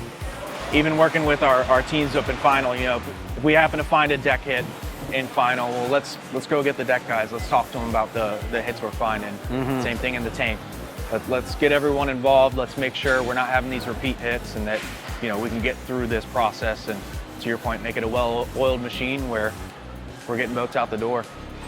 You know, the Very customers impressive. are waiting on these to get on them and in the water and have some fun with their friends and family. So that's our goal. Again, it's all the detail here, and to build over 1,000 a year, unreal. Even seeing it here, I can't even compute how you guys organize this and have it flow so well to be able to execute it at that level. It takes a great team, So, which we have, Oh, for sure. thankfully. Yeah. It's a lot of work, but I think that's what Regal does well in-house, is we build so much here at this plant, as you've seen today, Yeah. that we're able to have everything kind of at our fingertips that we need. We're able to communicate with each other, and, you know, different department heads can get together and make sure things keep moving. Best view in the house here. You see a lot going on. Thank you, guys. Tyler, thank you very much Appreciate for that. it, man. Yeah, nice meeting Congrats, you guys are doing an amazing job. It's amazing to see it in action. Get these guys off to wood shop. Perfect. All right, guys, welcome to the cabinet shop. Hey. I'm Joe. Alan, very Alan, nice to meet you. See you, Joe. All right, man. All right, let's run you through real quick what we got going on here. Try to give you a better understanding of what we actually do over here in the cabinet shop, and basically the quality and the craftsmanship that goes into each and every one of these components that go actually inside of one of the boats.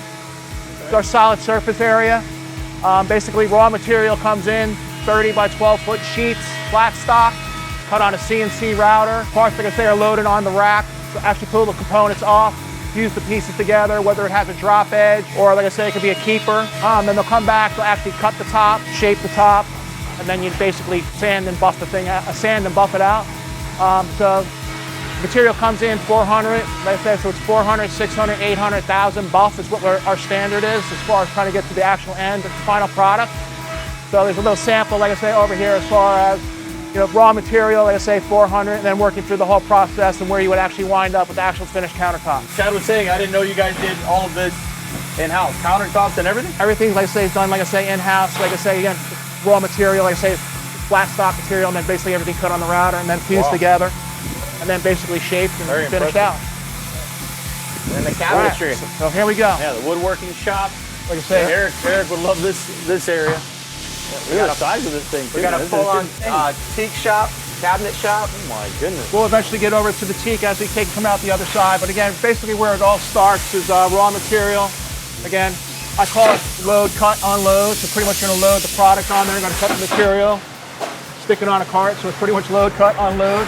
Like I say, the team member, like I say, sub-assembly would actually take the part or the piece and start assembling the parts. Like I say, actually creating the carcass, getting that prepared. Like I say, toothpick can go to lamination. All of our material, like I say, that comes in for the most part has a pre-grind on it or a phenolic backing to take and help balance the panel, as well as made to adhere another piece of plastic laminate to it. Gotcha. That's kind of what's happening here. As we come up a little bit further, like I say, this will be our lamination area. It'll be the next phase that we take and go into. And again, they're pretty much covering the carcass, like I say, with the piece of plastic laminate. In this case, like I say, we use for micro brands, so that's basically what we're using on this. Galley cabinet actually is covered, then we can go up to final finish. On the way over that way, like I say, we have our little laminate floor area. As you can see, like I say, the material is laid up on 4x8 sheets, then it's sent over to the router. Again, precise, trying to get everything to be the same every time, like I say, so it's actually routed after the fact, after it's laid up. So then So just we're installing that consistent Amtico on a piece of starboard, for then it's running consistency. through a CNC router, so it's exact. Right, Right, with the consistent. laminate on it, Makes so a it nice comes out of clean there done. product. So it's When pretty you much- have access hatches and stuff, it's cut with the CNC, so it's still the right piece, You'll the see right them, grain. they'll go back. Like I say, as far as matching it up, as far as the cutout will actually come from the piece, as far as keeping the grain and everything lined up Oh, gotcha. Okay. for actual hatch. That's kind of what happens here. This is our teak or our hardwood area. Like I say, the two species that we do use is teak and Afromosha. Again, for the most part, we're going to create a blank, basic glue joint. You can see there's just a basic glue joint. You're going to glue up some blanks. Again, that would go over to CNC, and they would actually cut out that particular part or piece. Obviously, a teak table, like I say, it could be, have a little sample here as far as helm seat back inserts from, raw material through the whole process, as far as getting the parts off of the router, and then actually gluing the parts and pieces together, finishing it out, and then eventually getting the high gloss, or like I say, finished out on the end of the process. Look at That's that. those inserts on an SAV that go in the back of the seats. Yeah. How many days does That's it take pretty. to get to that level? And like I say, from Roughly. start to finish, like I say, with the short times and everything, you're talking about a 9-day process to get from raw material to Really? actual finished product. Wow. Again, we'll talk about that a little bit further on down the end as we take and come through. But anyway, again, we kind of skipped over our final finish area, but pretty much what's happening after the carcass gets laminated from the other side. This is where they're actually going to just basically assemble it, do the final, the final assembly of the cabinet, like almost putting together like a barbecue grill. So again, whether it has doors, handles, hardwares, your slides, solid surface tops, like I say, install microwave, there's be light electrical, light plumbing work, wire harness, whatever it may be, like I say, depending on the options that are in that particular boat, as it actually comes through the process. And then you wind up with an actual finished sub-assembly that would actually go on a tram and then go to the designated building, whether it be yachts or Regency or whatever, wherever the boat would actually wind up going to be finally assembled. And everything's glued, screwed, and stapled. So Absolutely. you're not rickety when you're running on the water. It's built for the elements. Everything's going to have some kind of Very nice. adhesive or a mechanical fastener, so it's just not going to be one or the other. And then, like I say, we have our paint booth over here. Definitely nice to have all this in-house and have control over every little aspect of the boat build. Absolutely. Honestly, I had no idea how elaborate this Regal factory was going to be when we were flying over here. Okay. So, incredibly impressed with it all. This is amazing. And I call this some of my little eye candy, little jewels, like I say, that you see, like I say, in our R50 or in our flagship. Like I say, okay. you have that high gloss, Afromosha, that teak, basically throughout. You have the shark grip, like I say, on your fold down steps. About basically a 9-day process, getting from start to finish as far as the high gloss process. Definitely gives it a beautiful touch. Yeah. It's a little pop, Yeah. Those Gives are it all a our dash classy, pieces. classy look. On 43s and 50s, all that wood insert goes in on the dash. On the dash. Right. Got your step, Dash, these, like I say, helm seat inserts. your LX43 inserts in the ceiling. Actually going down in the comp on this. Those are fold down seats. Wow. Steps, excuse me. Yeah, we get immune to it, but it's crazy to see that we do it's almost everything amazing. in-house here at Regal. It's all made You here have in to do Orlando, so many of Florida. them with the amount of boats that you guys are building. 9 days to do one of these is I mean, it's just like work in process. Basically you're going to do you have 2 coats of the sealer coat. You're going to take and let that set up for 24 hours. Then you're going to come back the next day. You're going to knock it down basically to help it gas off. Then you're going to take and put 2 more coats over top of your top coat. It's an ICA product that we use. And then, like I said, you're going to wait 72 hours before you actually sand and buff the thing out. So again, it's going to be 4, 6, 8,000, 15 wet, and then bust. Quite the process. So it's very labor intensive. It's just basically very time consuming, labor intensive, put it that way. Worth it. But Looks great on the boat. Again, I think, like I say, people don't realize, how difficult it is or how much goes into actually getting from A to B, Yeah, no, of course. That's why we love seeing it, because as much as we're around boats, have no idea, every company's different and how much it takes to get every little detail done. We appreciate you, Joe. Well, I appreciate you guys. So thank you very much It's for been a that. pleasure showing you guys around. We appreciate it. Thank you very much. Enjoy. All right. Have a great rest of your tour. Awesome. So take a look at this. They have the Boathouse Cafe, which is the cafeteria here for Regal Boats. Awesome food, and it's highly Oh my. discounted. $5 or $6, and you're getting a great meal. No way. And it's not just your average, cafeteria. It's literally It's a the full-blown Boathouse Cafe. Boathouse Cafe. That's incredible. We got Spaghetti Monday going on right now. We do Taco Tuesdays. Wow, look It's at a this. great thing for our team members. That is amazing. Yeah. Well, you guys mention over and over that one of the most important things you have are the people that you have working here. Correct. So to be able to take care of them with good food at a price like that, I mean, we spend $60 a day just for 3 people in the office with Uber Eats. Correct. Half the time. They're doing breakfast and lunch here, so really? it's awesome. That's amazing. That's a huge benefit to have here. Yeah. Wow. Not a bad place to hang out. So We have an unwind a little bit. eat HR something. office here. If they want to take care of something there, they need help with something. Yeah. Office right there. So really cool. Value Wow. our team members. So. This is incredible. All right, Alan. One of my favorite buildings here is Upholstery. Got our upholstery manager here, Ramon. Ramon, nice to meet you. Best Alan, dressed nice in to meet you. Regal. Look at those pants. Those are there. really Right? Give it a little shout out. Yes, sir. Yes, Very sir. nice. He's going to tell us a little bit about what we're doing here. But Cool, so let's give a brief kind of shutdown to kind of show you what we do here. As you can see, this is where it all begins with the CNC. You can see right here, like as my man Chad here likes to say, an erector set. Just you like can when see I was it's a kid. everything. Yep, kind of gets it cut even out. comes with the tabs. Yes, sir. Yep, to make sure the pieces don't slide out and make sure it keeps integrity of the build as well. Make sure we don't have too many because sometimes it does tend to slide depending on how thick the material and how thin it is. As you can see, this is where we have all the different materials that we use, anything from plywood to pro panel to PVC, both white and black. So it's a little bit of all different type of materials. So we need to make sure we do whatever we can to keep the integrity of the process alive. So all our exterior seating is built out of starboard from start to finish. So it'll never rot. Hook up plywood for panels, maybe like wall inserts and stuff in yachts that get vinyl wrapped. But all the different thicknesses of the starboard are built All the for exterior stuff. all exterior seating. Yes. And then we have some of the white and stuff that gets cut here. That's on like your fishing gear and stuff that's exterior. Oh, okay. That you'll see maybe a rod holder or a boat hook holder or something in a gunnel of an SAV. That'll get cut here as well. So. Well, yeah, love to talk about it. It's like an erector For set. sure, and then Goes to the CNC router, comes out in a kit. Yep. Everything gets put onto with our your HIN number. set. A HIN number, and then that's how we decipher what the HIN number is. It moves on to the next area, which is our plastic/wood assembly area. That's a sub-assembly. They kind of put everything together, kind of like a Lego erector set. Yeah, so You you with see all these parts, keeping this organized. it's yeah. especially in this Incredible. room.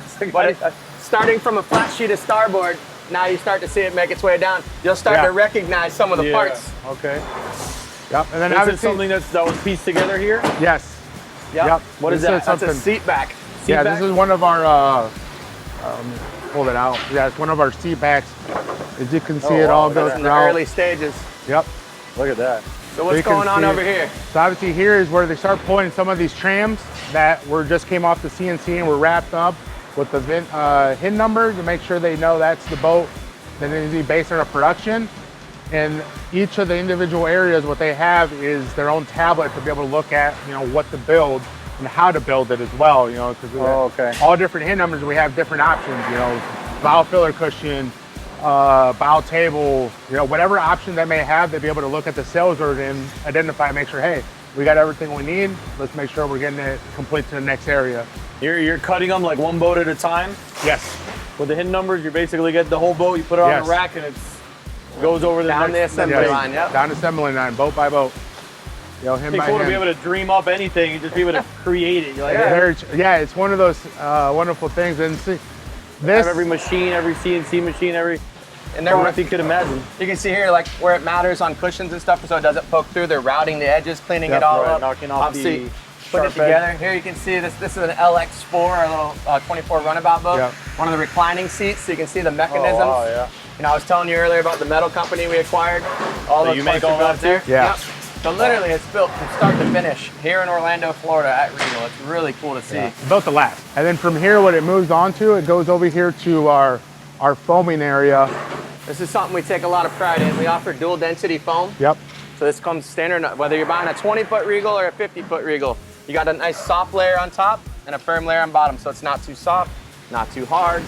You know, it's not a pontoon, but it's not one of those you get on in here. Yeah, Man, that's Yeah, and stiff. see, this is one of the backrests I was talking about, how it's got the dual density foam. You got your softer here for the comfort on the back, but you also got your support right here on the side for the lumbar support to make sure, you know, more dense on the We're side. thinking through it, yeah. Things That's are where cool. they're supposed to Yep. be, so it makes it super comfortable product. Yep. Make And sure you you cut know. the angles, the design, and all that into the foam itself. Yep. Yeah, that's with our partnership with Allied Foam. They're the ones who build. You know, we get them the 3D images of this, and then they put it down to their own Gotcha. CNC That's router machines, and they're the ones who cut down and add the Okay. angles to all the different foam specs. And then you guys piece it together here. Yep. Yes, sir. We get it all, and as you can see, these foam packs right here, they come in with the different foam, and then they're all labeled as well with the HIN number, so we know, you know, what individual pack goes with each individual substrate card. You know, DW338, then we just match it up with the foam, and then we move on See, here. there's a lot going on in every different phase of the process here. Like every section is so detailed and intricate. So many little moving parts go into all of it. It's incredible. There's all our hardware. We got all, you know, stainless steel hardware going in these seats. Yep. Lots of that around here. Yeah, so it's like the same intention of making sure we're building good quality product. You know, we're not going the cheap route and getting some of the, you know, different type of fasteners that maybe some other companies might do. And this is our tacking area, as you can see. As we go down, this is what this department right here, what they do is the liner, which is for the yacht bigger boats, is all the interior. So they would build all the walls for the bathrooms and the, you know, the sleeping area and stuff like that. So they're the ones who primarily do all that type of work. He's right now working on a dash piece as well, you know, which would go over the console. And again, all done by hand. Yep. Yeah. It's always my big takeaway in the factory, walking around, man, Regal does it all by hand. He's using a steamer to get everything neat and tidy, get any seams lined up properly. You know, and then another great thing is it attaches to what Regal do and what we, you know, from the people side standpoint of things. You know, we have probably 10 people in this facility, which would be about 20% of the workforce are over 20 years or more as far as tenure. I got 5 people that are 40 years. No way. 5 people or more that are 40 years. That's a lot. They've been here. About the company. Yes, People are yes, sticking it around does. that long. Yep. You know, and it all goes with our mission statement. You know, with God's help, we're trying to enrich lives and make sure, you know, we're trying that great boating experience. You know, because they are putting in their best foot and their best effort. You know, 40 years is a long time. Oh yeah. You know, there's not a lot of companies that can say they have that many tenured people working here and you know, putting their blood, sweat, and tears into the product to make sure, you know, we're creating that awesome boating experience for our customers. Right. You know, so it's That is just a continued hit on what the company stands for. You know, and it's very interesting because I came over. I used to work for another company that what we did, we were the vendor for the OEMs. So we did the same thing, upholstery, but it's a different when you're, you know, able to go and look at the product inside the boat to make sure you get that sense of pride of the work that you're putting in and making sure how it looks aesthetically and the quality that you're also doing it. Because obviously it's very easy to, oh, I'm going to cut the corner here and send it because at least I don't have to face the you're customer. never going to see it again, but here you're going to see it right down the road. Exactly, yep. So yeah, it's cool to see it all come together piece by piece and how every section, you know, has its own world surrounded, but it all comes together to build a, you know, beautiful product at the end of the day. Yeah, and this is our parts and service warranty area, you know, where they handle all the warranty orders or different parts orders and stuff like that as well, and in our offline. So we try to send anything that gets damaged on the line and get brought over here, we tend to separate it to make sure we give it the attention it deserves and how quickly we can turn it around. Make sure it doesn't disrupt the flow of production. Huge advantage again. For sure. You know, we're able to make that and send it out quickly rather than waiting for something to come overseas or from another vendor. Oh, and this is Becky Morning, Dye. Becky. Hello. Speaking of 40 plus years. Yeah, 40 plus years. She's been a staple here in the upholstery Oh, yeah? building. Yep. A lot of the That's incredible. models that you know, she was the first ones to do the first models off the line, and so yeah, 40 years for sure. That's a long time. Oh, we Oh, very appreciate nice to it. meet you. That's awesome. So, and then we'll move on to some of the diamond here, as you can see. Oh, wow, stitching. This does the normal diamond stitching. So all it does is just do the cross stitching, crisscross Look at from that. one side to the other, as you can see it here. So I've been here 12 years now, and we used to do this by hand, not a full sheet, but the ladies would be sewing in the diamonds. You'd have a seat back with like 4 diamonds in it, like, oh, that was awesome. God. And now within an hour, he can put this Yeah. in here and sew out a whole sheet of diamond stitch. Yep. As I you can can imagine see. doing this by hand. I mean, Oh, it's incredible. Yeah, I know. my lines would be like this. And we did everything. Incredible. So, For sure. and the next machine's even Yeah, cooler. the next machine is one that, Wow. thank you, Elizabeth. Rip through it. So this one, what this does, So, what? as you can see here, the final product, it does Oh, the wow. actual preparation Oh, no way. and the design as well. Obviously, a lot of the other companies, what they do is they bring in the vinyl already perforated. You know, we make sure that we're perforating it the right way to make sure it lines up with our quality standards. So we do all the perforation here internally. As you can see, this machine right now is actually doing the perforation. Really? What it does is just go all the way through, making the perforation on the vinyl, and then they'll go back to remember where the perforation, where to line up. So that then the put the diamond design over? is, yes, and the Wow. stitching goes right over. So obviously that helps out with the design as well, that we're putting our best effort for quality, because it makes it breathable and makes sure less opportunity for you know, Less any type moisture? of moisture getting Yeah. in there and stuff like that. Yes, sir. That is awesome. Look at Yeah, that. it's very interesting to see it rolling. I mean, you just imagine. So this is like a 3-headed monster. So what it does is embroidery as well. So we can make sure we can make logos on this machine, perforation, and also the diamond design as well. Just a little bit of more of what we do to make ensure that we're making good A lot of quality little product. detail, yeah. Yeah. And this is so this right here as well is kind of similar to that the first 2 machines that we saw. Right here, well, this is Gregory. He does our seagrass and our different other functions that go within the boat as well. And here, this is the CNC machine. The same thing as the first 2. What this does is cut out the pieces that are going to go then into sewing to make sure they've kind of put it together when they sew it. You can see here the machine is cutting all the different pieces right here. Yep, and then they take it off the machine to separate it same way with the HIN numbers, using a you know, PDF out to make sure they're putting everything together, make sure there's no missing pieces, and keeping all backrest pieces together, all the interior pieces together, so everything just bundled together, make sure it goes to sewing department the way that they're going to be sewing, and make sure everything's the accuracy as well and the quality there. So it's just like the starboard on the other side of the building. Yep. Going through a CNC type machine, being cut, going down the assembly line, and they meet in the middle. It's really cool to see. Very cool to see. This does up to 6 layers of vinyl in one cut. Yep. So- Yeah, 6 quarter-inch. So this does quarter-inch and also does the flat vinyl. Yeah. And they put the plastic over because it's under suction that holds it in. Yeah. There's little plastic fingers under there that the blade goes through. But I always joke, this is the world's largest air hockey table. Yeah. So they're able to pull huge sheets of vinyl. I mean, it'd be anyone by awesome if we can themselves. just hook the air up here and we can. Yeah, there you You know, go. hey, we Yeah. have a little disagreement. Let's take it to the air hockey table and make sure whoever wins the argument. But you can imagine what 6 layers of vinyl this Yep. size weigh. So they're Yeah. able to slide it down with ease. 100%. So it just allows it to float over the table. Yeah. Right Yep, across. to make it easier to pull the material across the table. That's cool. And then they're that's just one- assembling the kits. Yep. Kind of like I said, they're all bundled in the different bundles of the kit before it goes into sewing. That's where it all gets put into those basket carts, and then it gets pulled. Each one, like I said, it's got it's labeled to show what HIN number, and the same goes into our sewing department. So these come by order. Yep. Like they have an order for a certain model, and they crank that one out, and then they go on to the next one like that. Yep. They're not just stocking up a shelf for each model. It's made by by order. order. When they cut the 6, it means because we have 6 boat model, 6 HIN numbers. It might That not all need to be be the fulfilled? same material, so that's why they have to do the 6, and then they separate them by HIN number and put those together in the cart. Yeah, so obviously we do the 6 layer high, up to 6 layers to make sure that we're being efficient on the machine. Maximizing the, maximizing the capability. output. And you see all the vinyls we stock. Yeah. You know, we'll keep the vinyl too. Once we expire that, you know, we change model years or whatever, we'll keep the vinyls all in the racks Yep. here.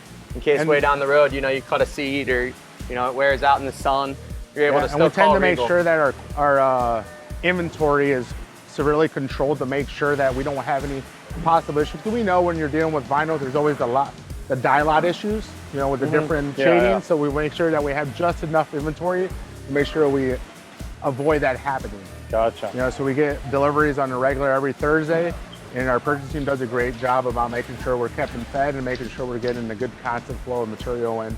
That way we're not overly, and obviously we like to do a FIFO, but you know, sometimes that doesn't work out. Right. You end up leaving some stuff with a different shading or different dye lot. But as much, A lot goes into this. oh Yep, yeah, that's for sure. as much machines as we use now, it's still very cool to see all hand sewn seats. So all these skins are being done by hand. Highly skilled ladies we have here. So other than Becky, we have 2 other sewers here that are 40 years, you know, which is Sarah and Susan. You know, they've been here. It was funny because one of Sarah, which is the lady who just stood up, she was the one who introduced our when it was a newer boat with the VX, which we just retired, I think a couple months ago, right, Chad? Yeah. Our VX. So it was interesting because, you know, we did a big celebration for that as well. She went over there and like, hey, I sewed the first one and taught everyone else how to sew it. So it's awesome to see, you know, a little bit of the remembrance there that goes back to, you know. That is very cool. Yep, some of the stuff. Yeah, it's amazing to be part of one company for that many years. No, it is, 100%. Definitely not something common. Nope. Yeah, here in the middle is where it all comes together, and then we're building those carts you've seen all day throughout the buildings that we roll out to the lines to be assembled. And again, these have to be there when that hull comes out of the mold. This has to be sitting there at the deck so they're ready to rock. So this is the one we kind of showed you how you can feel the difference of just that exact piece. The exact piece. That Pretty elaborate design and detail too. Yes, 100%. Nice looking backrest. Yep.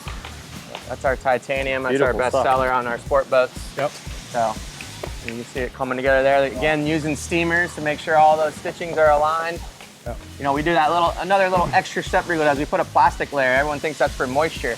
That's because on the back of your vinyl, you have foam. So foam on foam, you have friction. Yep. So when you put that little plastic layer, just a little extra step we do, when you sit in a Regal and you get up, it comes right back to shape.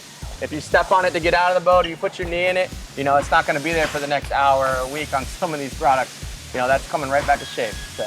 Really? And you see how that's got that bend on there? So what we do there is that we heat it up and then we put it into a jig to make sure it keeps that also the same amount of curve within, to make sure it fits into the mold on the production as well. Like right now she doesn't have it on because she's upholstering it, but when she's done, she'll put a jig on there to make sure it holds it all even. All yeah, they actually angle use degree heat boxes in here to bend that starboard, Yep. so your bow shapes and stuff, so you can make long combing panels and whatnot. That's really There's a cool lot to of thought see, and effort gone into making sure it all fits together like a nice jigsaw puzzle. Yeah. Well, they got to see some pieces of that today, so. Yeah, we hope you guys take from it like most of our customers do that, man. Regal does everything in-house. Yeah. You know, we're not building the Yamaha engine or some of our other engines. We're not building the steering wheel or the Garmin, but outside of that, Regal controls pretty much everything that we do. So we're really, really proud of that. Yeah. I'll tell you, before I came here, I had no idea about any of that. So I assume if I didn't know much, I assume most of the viewers didn't know either. So it's been amazing to see, you know, everything that you guys do here. Very eye-opening. It's incredible to be able to build that many boats at a high level of quality and over 1,000 of them of the size. Just insane. Great facility, very organized. Everybody, you know, everywhere I look, everybody seems to be on it, you know, which I couldn't even begin to comprehend how you control 700 and something plus people. We have a great leadership and they're team. working, I mean, like, it seems like they all love what they're doing because I haven't seen one person on their phone. I haven't seen anybody. I don't know if you told them that we're coming. Hey, look good on video, but I mean, it's incredible. No, just Ramon and his pin crew. Yeah, it's No, just a I know. yeah. We knew about the video today. Yeah, it's actually He Mauve. looks good. The technical name when I bought him, it said Mauve on there. Yeah, so. No, but it's one of the just a great testament for Regal when it comes down to the people side of things. You know, the boat building is a byproduct of it. You know, we take an investment in our people and make sure because they're the greatest tools. Yeah. You know, we're successful Without with or them, without them. you can't achieve any of this. It doesn't I've matter seen how that for strong sure. our executive leadership is, but if our, you know, core team where the rubber hits the road isn't up to par and we aren't putting our investment in there, we're not going to get out, you know, the fruit of our labors and make sure we're making that good quality product. You know, all the team members here are very proud of stuff that they do, and they do it because seems like they're it. Hey, you happy. can feel it just walking around. Honestly. 100%. We appreciate Cool, man. you. I Ron. appreciate It was the nice tour. meeting you. Very nice to meet you as well. Thanks As for having always, us. I appreciate you guys. All right, thank you. We'll continue on. So now we're at the Regal Test Basin, checking out the finished product, and I have the pros right here. Gentlemen, nice to meet you. Hi, Paul. Alan, nice to meet you. How's it going, Spencer? Alan, nice to meet you. Welcome aboard. How's it going, Tyler? Tyler, Alan, nice to meet you. So it's been amazing to see like the whole process, Chad taking us through and showing how you guys, build these boats, and now actually getting on one that's completed. So much detail, and you guys do it all in-house. Absolutely incredible. I had no idea how significant this facility was and how much you guys actually did yourselves. So congratulations, first of all. Thank you. Thank you. So what is this, the test basin? Yeah, so this is our test basin. This is kind of the final step in the process. All that you saw on the tour, really comes to completion here. So we do a final check, at the end of our line, and then bring it down here for 1 second check, and then we get the opportunity down here to test some of the systems that you can't test in just a pool, calibrate the autopilot, radar, some things like that. Yep. This gives us one final sign off before these big boats go to our customers. So everything over 30 feet comes down here, and then all of our surf boats come down here too to check the surf system. So all those boats will come down here, we'll get to run them, and we'll take you on a little run right now. Very cool. Excited to do that. Perfect weather for this. It's kind of cool for us though, so I'm glad we got the enclosure. A little chilly for us Florida boys. Glad we got the enclosure here. Yeah, absolutely. Let's cast this off here and we'll go. We've got a great team here, as you've got to experience a little bit along the way. So it seems like everybody in every little corner that we went to was working diligently. Nobody messing around with their phones. Like it really feels like people have a passion to what they're creating, which is nice. I obviously see a lot of different businesses, facilities, and you don't always see that just like that. Seems like people have a spark here, which I noticed. So we've worked really hard to build that culture here. We all passionate about what we do. We're a tight family here, so it makes it easy to come in every day and do your best. For sure.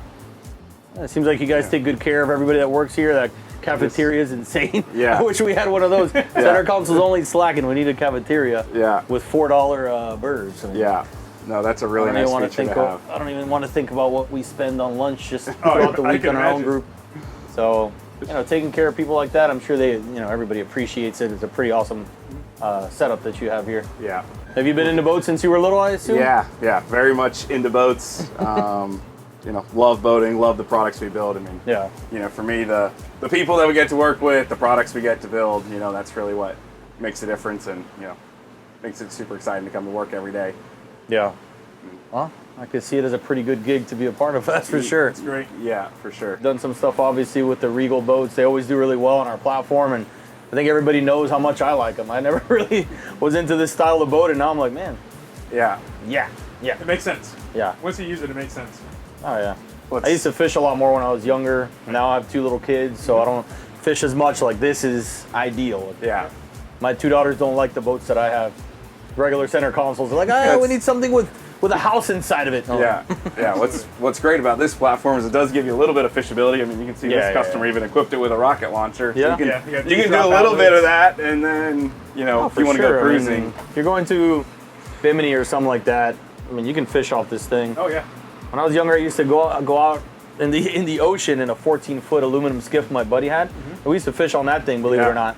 So when someone says you can't fish on this, like, dude, you can get out of here. Actually, you can do whatever you want with well.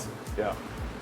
Yeah, we spent a week on this boat this summer in our rendezvous, and took the whole family out. Kids had a blast. Have 3 kids and perfect amount of space. Had the Starlink set up, so they're watching Disney Plus on that. That's awesome. 9-hour crossing. So it's all really good. Yeah, it's just such a comfortable platform here for entertaining and just being out on the water.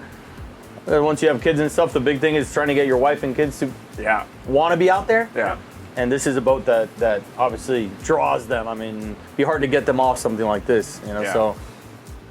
Yes, right after he used it in the Abacos for a week, I took it to the Exumas for a week with Tyler, and we were down the Exumas on this, stayed on the hook most of the time. Oh, it's got to be amazing. Just had a fantastic time.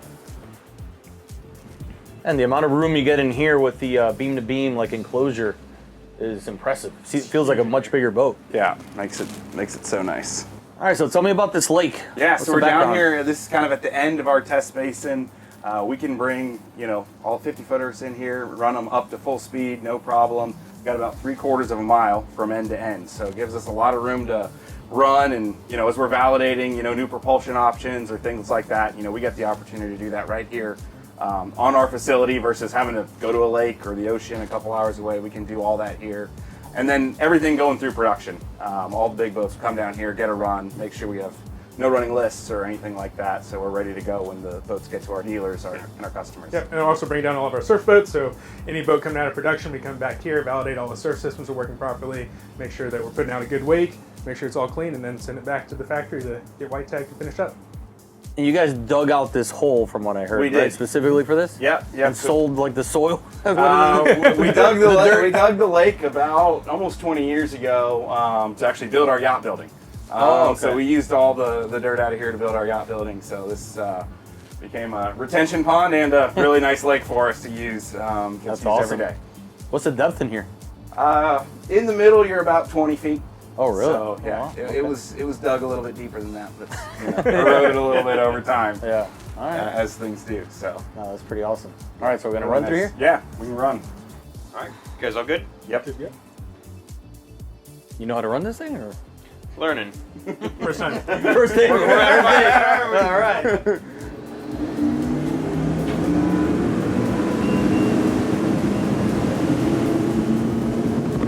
Oh, wow.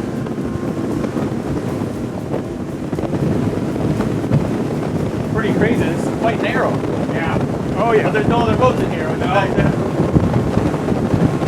It gets tighter as the water levels come down. Oh, yeah.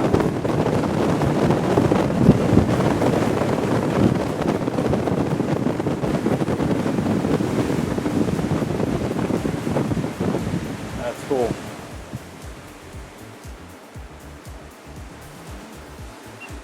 Well, it works. Everything works. Yeah.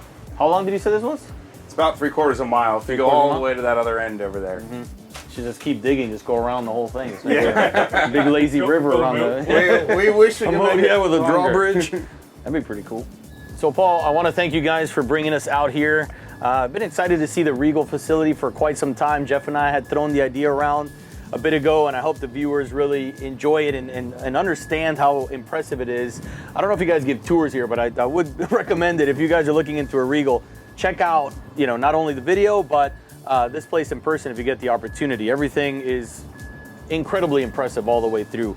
That new facility, we have to come back to check that out. For sure. I want to see those robots in action, which we got a little piece of that today. But it's great to see you guys just looking into the future. And like your father said, you've been around 64 years, was it? 54. 54 years. You're looking to get to 100. Yeah. The only way to do that is to look into the future and advance your company and the product. So I've been a big fan of Regal since we started filming them. So I just wanted to say congratulations. Well, thank you so much. Thank you again. So yeah, thanks for coming out and getting to see our facility. We're really vertically integrated, as you can see, and that's certainly one of our keys to success, along with the great team of people that we have here. That certainly is what makes this place special, and then the great products that we build. Like you said, you've got to be on those quite a bit, but we love them, we're into them, and we take customer feedback, we take feedback from experts and how we can make the products better and invest in making each generation of a product awesome. better. So, well, you guys are doing a great job. Keep it up. Thanks for coming out. Congratulations. We're going to rip around a little bit more off camera just for fun. But thank you. As always, my name is Alan Blanco with Center Consoles Only, and we'll see you again very soon.